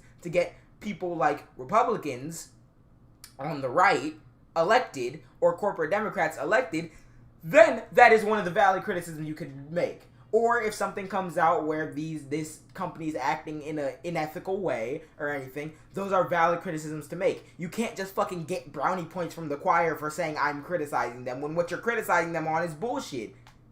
What? Fam, because he has nowhere else to go with his talking points, so he just, on principle, I'm the anti-establishment one. No! You shill for Donald Trump at every minute you could get when he was president. And now you're trying to get brownie points for criticizing a pharmaceutical company on a vaccine that has been positive to push your other agenda. You see how all these stupid-ass arguments tie into each other? There might be a COVID variant. Yeah, that's the Delta variant. And it shows that they just showed something on the screen. Tim Pool did that said the Pfizer vaccine is 96% effective after the second dose against the Delta variant. So everyone needs to get the second dose of the vaccine. And still wear a mask. Oh my God, my head hurts. One defending, I just think I think it's delicious. Wait, hold on. That's an extremely dishonest talking point. Because you're peddling the Pfizer vaccine. You're saying it's so effective. So many people have taken it. But I'm the one saying, bro, his brain cells are melting. Bro, oh my God, this is funny watching him squirm. In the pharmaceutical companies, and you're the one defending. I just think I think it's delicious. Wait, hold on. That's an extremely dishonest talking point. You're peddling the Pfizer vaccine. You're saying it's so effective. So many people have taken it. But I'm the one saying, hold on, maybe AstraZeneca, Moderna, Johnson & Johnson, and Pfizer. Let's talk about the points he's made. And no, I was just enjoying the irony. Well, the thing is, it's not really like irony if you understand the issue at hand. See, my praise doesn't go to the pharmaceutical companies or their CEOs. It goes to the tireless workers who spend months and months and months developing these vaccines. Who's getting rich from this vaccine? Well, hold on.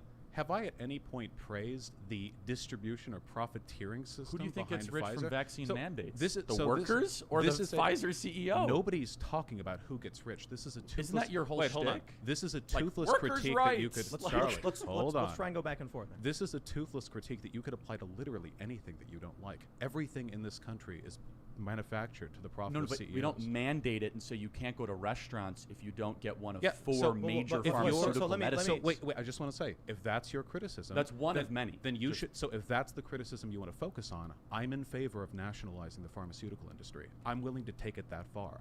But whether or not that's on the table, and I can't just make that happen, when we're talking strictly about the effectiveness of the vaccine, it seems to be effective. That's not a praise of the capitalist industry behind it. No, I was just enjoying the irony. Thank you. There is no irony, you fuck with. I'm the one saying that they might be lying to us, and you're the one that's saying it's super effective. Wait, what? Which usually, if we were wearing our traditional uniforms, right versus left, it would be the other way around. That's all I'm saying. The only comment I'm making is what do you have to say about VAERS, though? What do you have to say about the vaccine adverse event reporting system that says, well, over 7,000 people experienced death after getting the vaccine? Does that worry you? 7,000. Wait, did he say over 7,000? I'm in favor of nationalizing the pharmaceutical industry. I'm willing...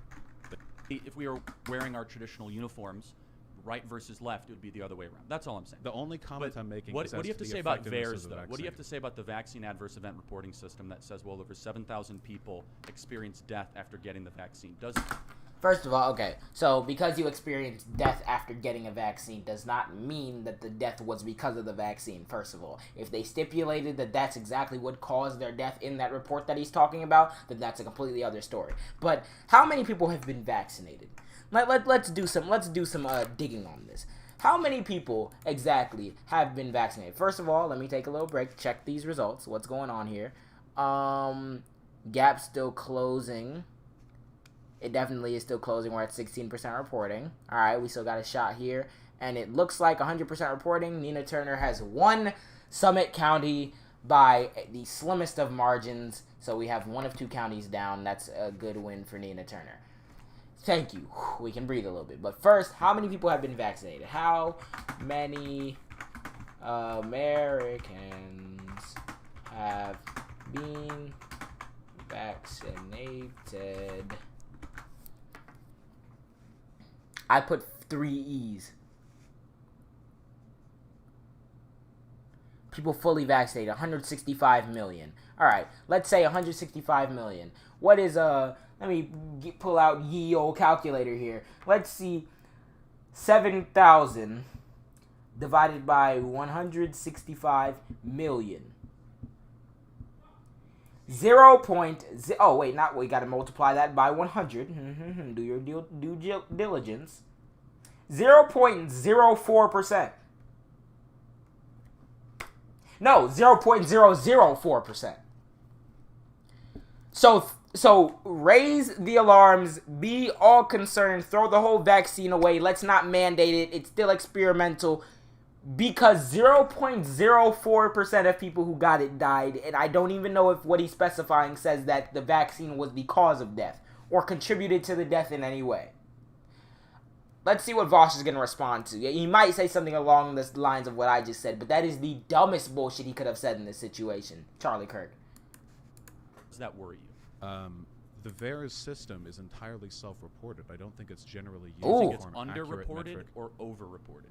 With VAERS, it's almost impossible to say. You know what VAERS is, right? Can you tell me what VAERS is? Yeah, VAERS is a government website that physicians or individuals can submit complaints or concerns after an adverse event report from a vaccine. Since you cannot win in court. Wait, so if it's a self-reported thing where they report incidences, what is to say that these people are just not reporting it and saying someone died after getting a vaccine and just linking it? This is exactly the fucking tactic they use. That one guy, I forgot his name, in Great Britain, to say that the MMR vaccine was terrible and we should get rid of the MMR vaccine or whatever. Or in his case, he was trying to promote the person I'm talking about. He created pseudoscience to try to promote a vaccine that was in direct competitor with the government or whatever. But nevertheless, they tried to say in the study that they use that that these kids got autism and then their parents reported the kids got the vaccine and the parents reported signs of autism showing up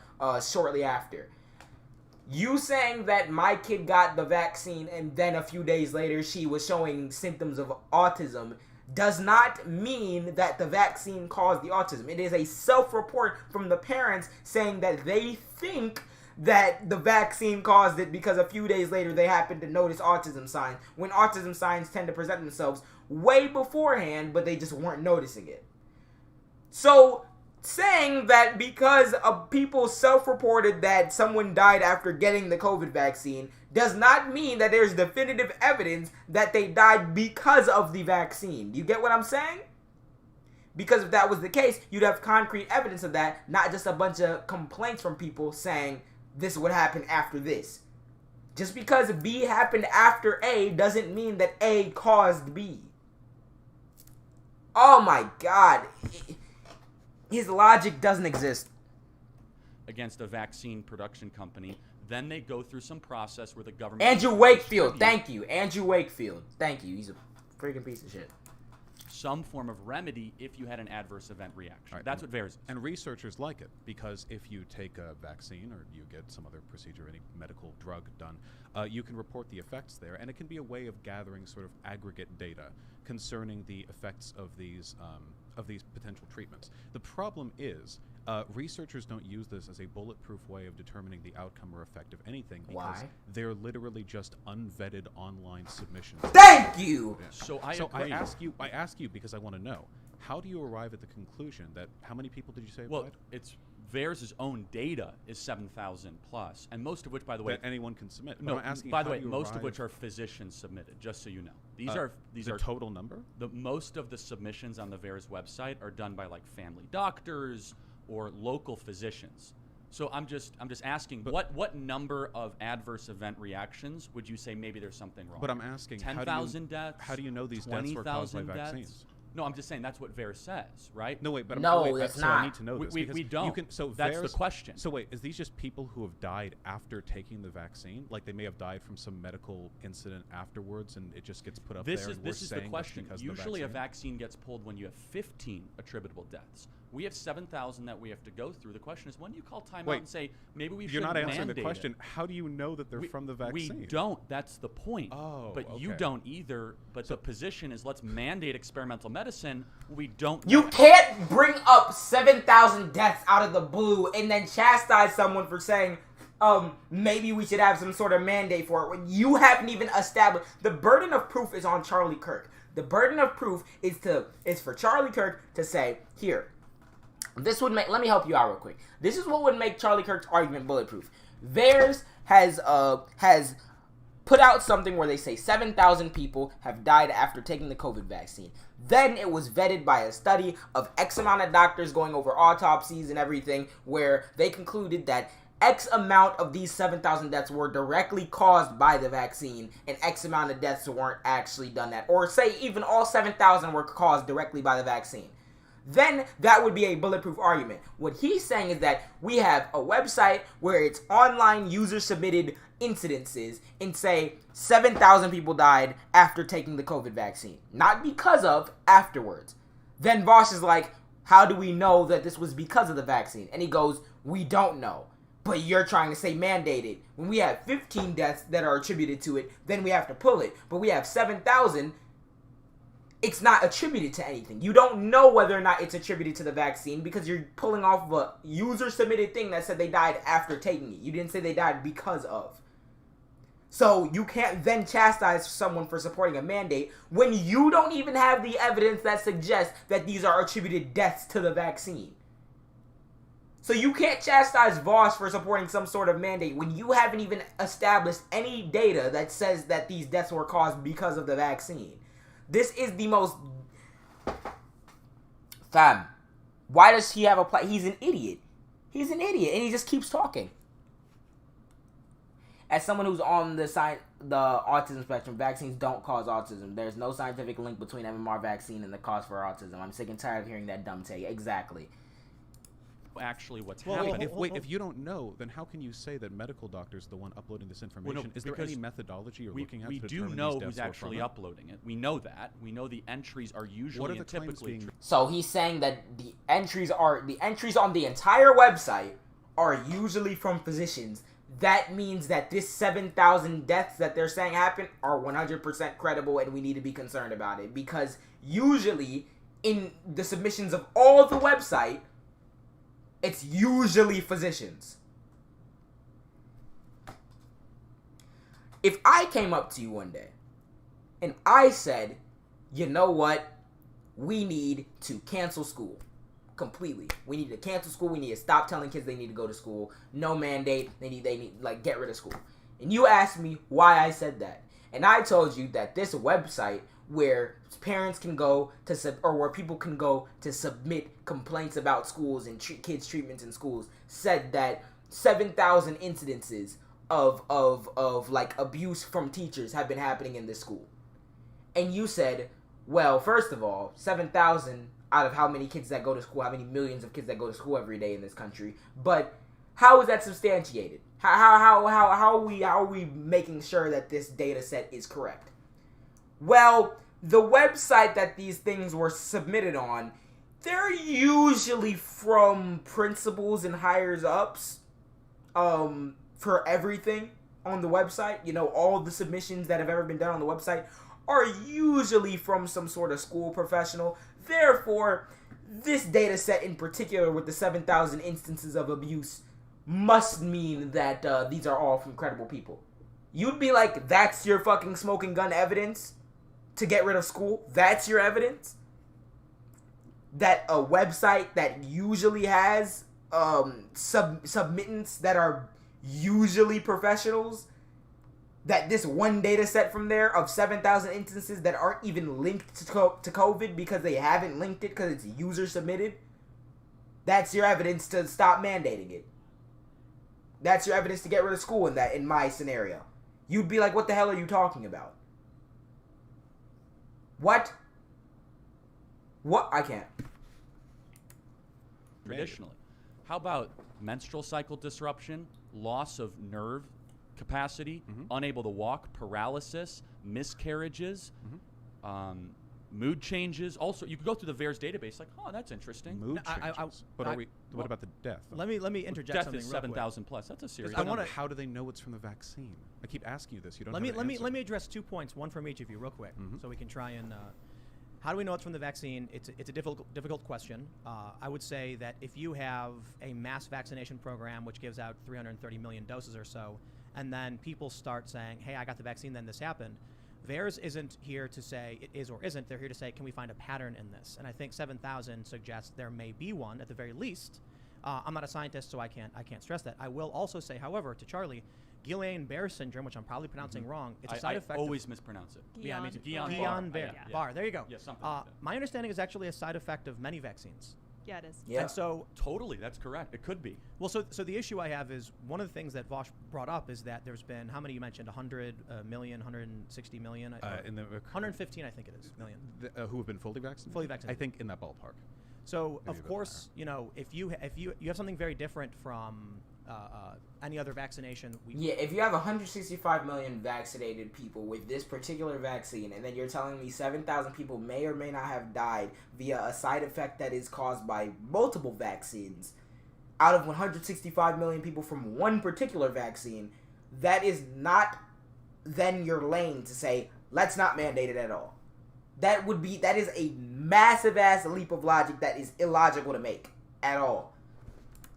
We normally do because we're not having everyone do it all at once. The polls just changed. Let me look.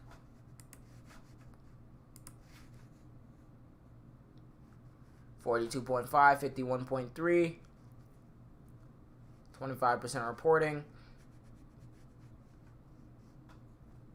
The lead is still sizable. I'm begging for some comeback action.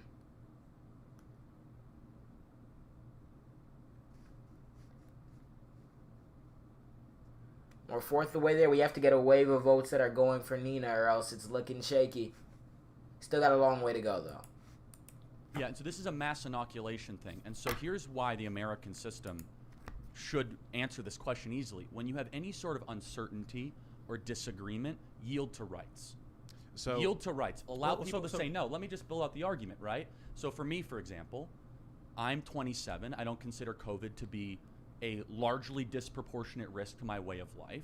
I don't until you get it and it fucks up your lungs for the rest of your life and your respiratory system for the rest of your life. You might not die from it, but you ain't gonna be that mild time's gonna get cut down a lot. Your lung capacity, the strength with which your body operates, is gonna be affected to varying degrees, but it will be affected or could be affected. About this vaccine, I have gotten other vaccines in my life, so I want to be able to have the right to say no to that. So the American system, Constitution, kind of like the tradition, is to be able to have people have nuance, preferences, and individualism when it comes to these sort of Yeah, well, I mean, yeah.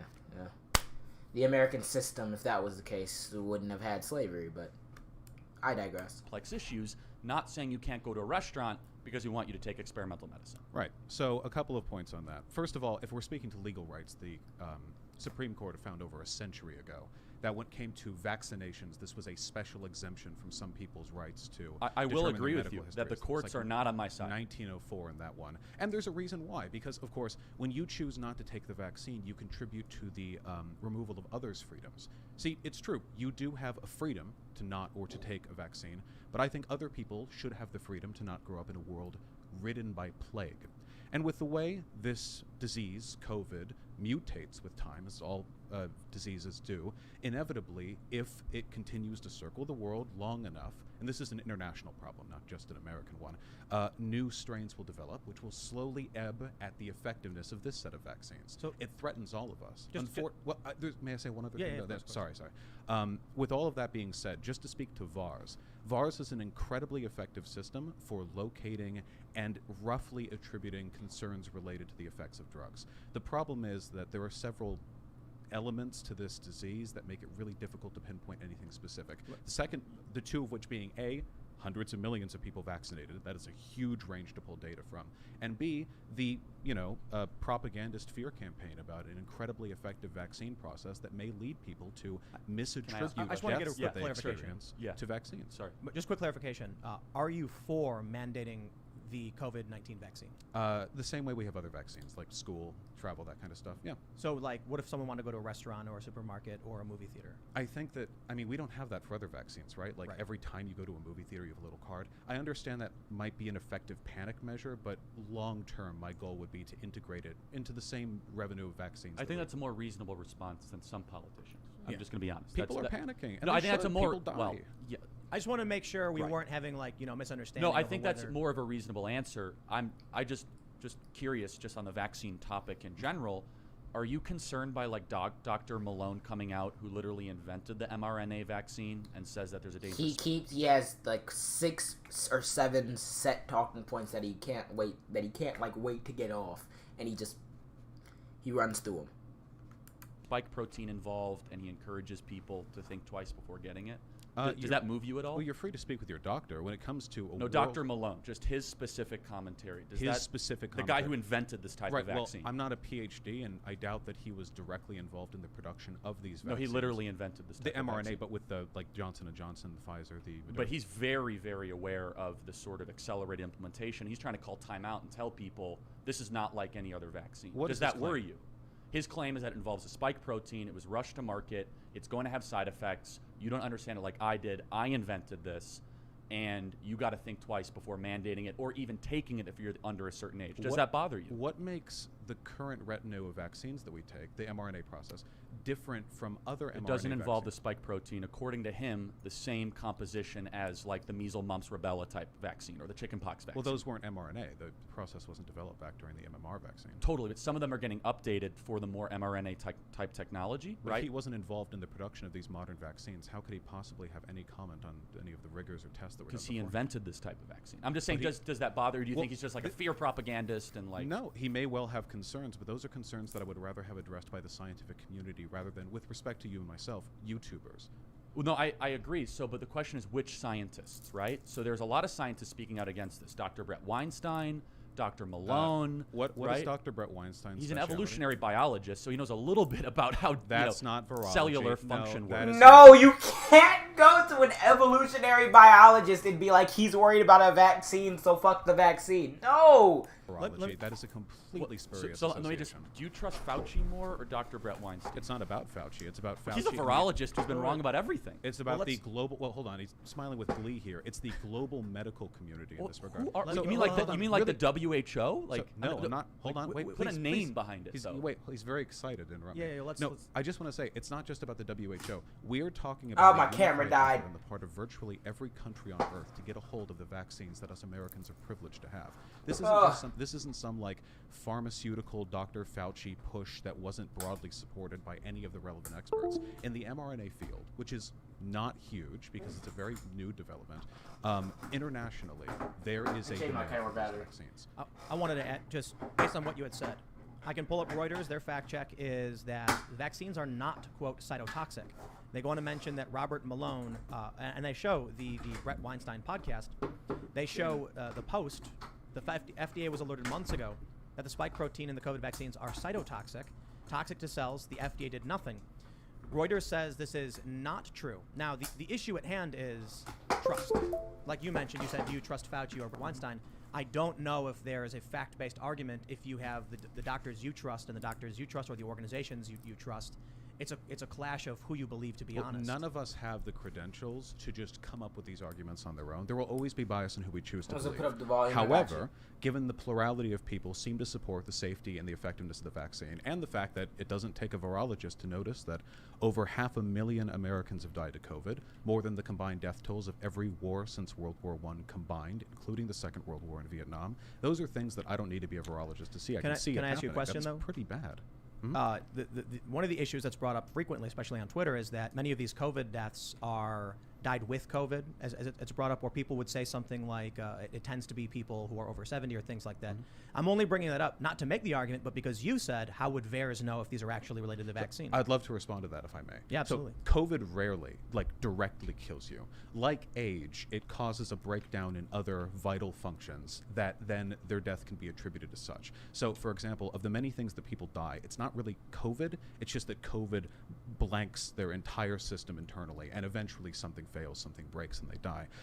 There were people claiming that there were deaths being spuriously attributed to COVID-19 very early on in this pandemic, but thankfully we know that's not the case, because if you take a look at the excess mortality numbers, the number of people who should die every year in the United States, because there's a very normal pattern, normally with this many people in this country, we see an excess, starting when COVID started, that almost perfectly graphs on to the rising death waves of COVID. I mean, it perfectly tracks onto that.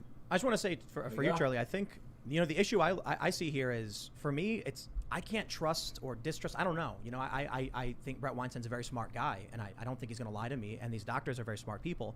And then I see the government agencies that, I don't always trust the government, to be completely honest. I'm not a big fan.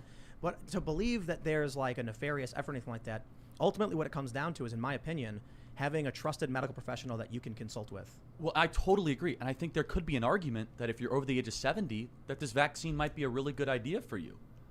However, to mandate it for schools and for colleges, when these are highly complex medical decisions, that's where I'm going to do the same thing with other vaccines. Push back against it. Well, real quick, let me point out, complex. The Johnson & Johnson vaccine is not an mRNA vaccine, though. Is that's my understanding? I don't want to speak out of turn. I believe so. I would love to be fact checked on that.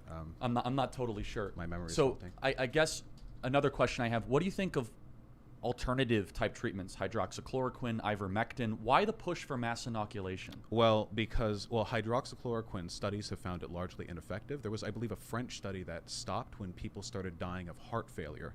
I think the only reason the right dies in this hill is because Trump mentioned it. I don't think there'd be a push for it otherwise. The vaccines are the effective way of getting mass populations inoculated. And while it is true that most of the people who die are ancient, the fact remains that people experience long-term side effects from getting COVID, even if they survive. I know people who are in their 30s, and me, a blistering 27-year-old myself, I'm not especially worried, but I've heard them talk about how much harder it is for them to climb up flights of stairs. I know that erectile dysfunction, fellas, is one of the listed potential side effects of getting COVID. Even young, healthy, no other problems. It is true that death is most comorbid with age and pre-existing conditions, but still. And that's not even to speak of the COVID variants. I mean, right now we're on, Delta? But if it keeps cycling around the world, let it go for another year. Who knows how bad this could get? So Johnson & Johnson is not an mRNA vaccine. So there's an alternative to mRNA if you're concerned about it. And there was some guidance with the nerve disease with that. Sorry to interrupt. I do think we kind of overlooked something really interesting, is that when did we mandate vaccinations in public schools? We didn't. Well, I know the Supreme Court case concerning this was in 1904. Yeah. So I would know it would have to have been earlier. Oh wait, no, he means other vaccines. Oh, I thought you meant COVID vaccine. And even had his troops vaccinated, though I forget. For smallpox. Yeah. Smallpox, was it? Yeah. Which is pretty crazy to think Inoculated, not vac. Yeah, you're right. Right. I don't know what they did. Hit people with a rock and then it was like a liquid it was, and they would prick you with the needle that had like a weakened sample or something. And they would have had to forge that needle, like with a blacksmith. Isn't that crazy to think about? Like Washington's I know, like someone pouring it, and then today it's just a machine that makes it. It's just wild to think about. Well, so, man. I think the real issue, for the most part, is just mandatory. Well, I just also have another question. Do you think that there might be any bad motives behind these four companies, AstraZeneca? And that's a nice question he's going to ask there, and it sets him up to look like the good guy, because if he says yes, which the reasonable answer is probably yes, because, of course there could be, but that's not the answer. As soon as you agree, of course there could be, then it's like, oh, okay, well, but you want them to mandate it, but you're saying that there could be bad motives for anything that we do on anything any corporation does. There could be. There hasn't suggested any evidence that says there is. So if you're just gonna go in, well, I'm not gonna get the vaccine, put others at danger because there could be a bad fucking motive, that's the dumbest shit I've ever heard. Dumb. Moderna, Pfizer, and Johnson & Johnson, considering they are big pharma and they pursue profits, which generally, as a libertarian socialist, you're skeptical of, do you think maybe they might have nefarious motives? Oh, wait a minute, hold on. Reprehensible. They have for many years made money off the backs of American deaths. The opioid crisis. There you go. This is almost. Is he talking about pharmaceutical in general? Yeah, of course there's bad motives, but I thought you meant COVID vaccine. But anyway, hold on, because someone just gave me some big news. It is now 43-51. That is an 8-point lead with 32% reporting.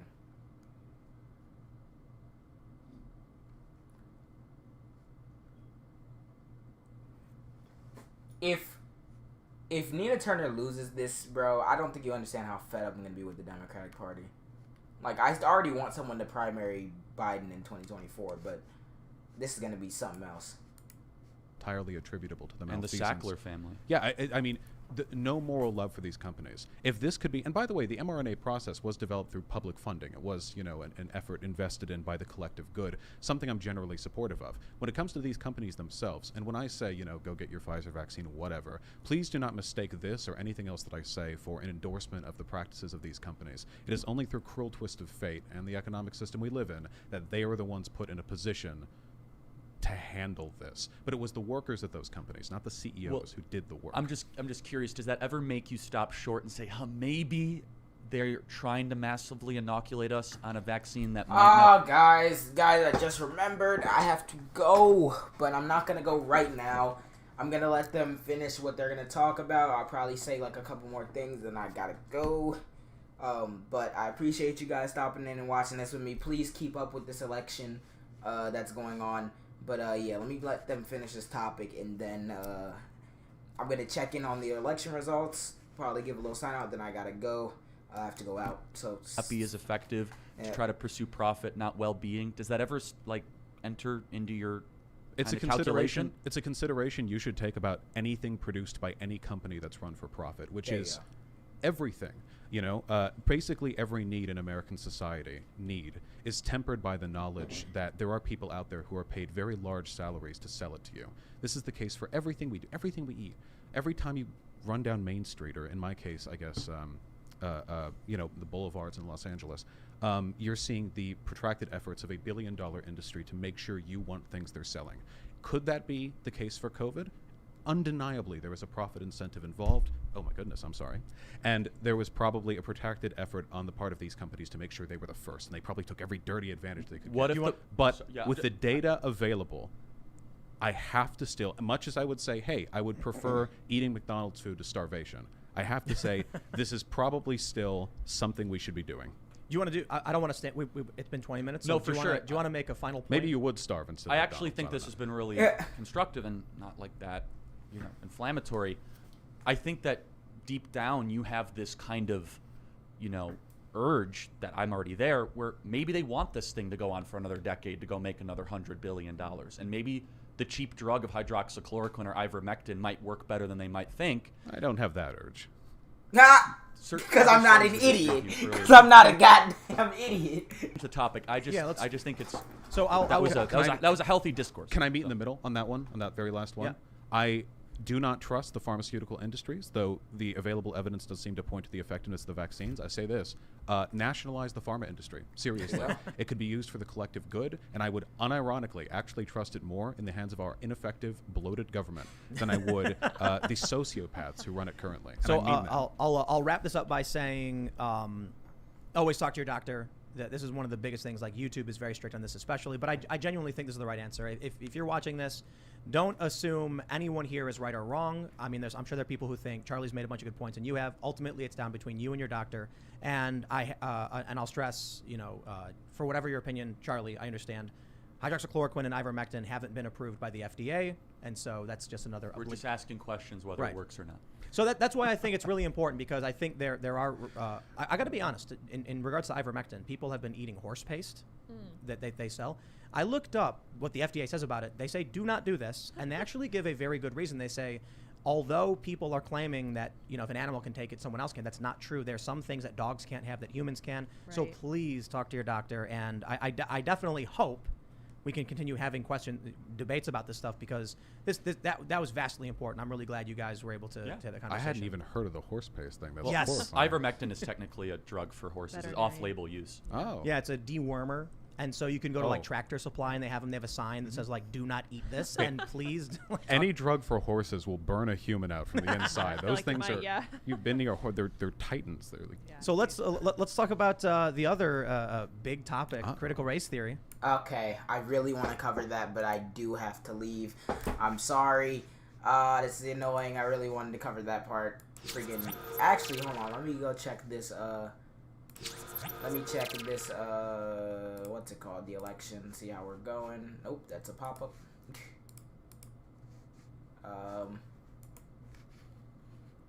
That's the vaccine. Let's go here. Updated 15 minutes ago still, 12 minutes ago. 43.1, 51.1. It's exactly 8 points. She's behind by 8 points. I apologize. She's behind by 8 points with 32% reporting. She won Summit County.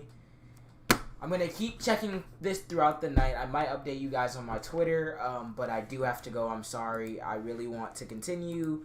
I very much do apologize. Let me open my phone and check out chat real quick. But yeah, I hope all of you guys have enjoyed this stream. If you did, please leave a like, comment, subscribe, all that good stuff that, you know, YouTubers usually say. Dave Wasserman has unfortunately called the race for Shontel Brown. That's if that's true, that's sad. And I'll get more in depth into it on my TikTok probably. But let's just keep looking at the race, see what's gonna happen, see if the gap will ever close. It might not. But yeah, 50-43. Gap just shrunk a little bit more. Let's just keep watching this throughout the night. It is about 46% reporting, which is bad, but let's just let's keep going because things have been recalled. But I appreciate everyone stopping in and watching and doing this kind of abrupt and very last minute stream with me. Again, if you have enjoyed, please like, comment, subscribe. I'm gonna go through and thank everyone who subscribed or donated. I'm gonna start doing them at the end of streams. I'm gonna let you guys know at the beginning that I do this at the end.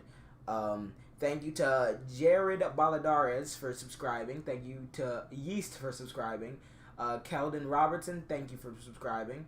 And I think that was everyone for this stream, or at least at this moment. So thank you guys all. Hope you guys did enjoy. Please like, comment, subscribe, all that good stuff. I keep saying it. And yeah, I will be back streaming probably in the next 2 days because, yeah, I'm going out right now. And, yeah, I'll try to keep you guys updated on my Twitter and everything. So, yeah, thank you guys. Love you. Have an awesome day, night, wherever you are. And peace.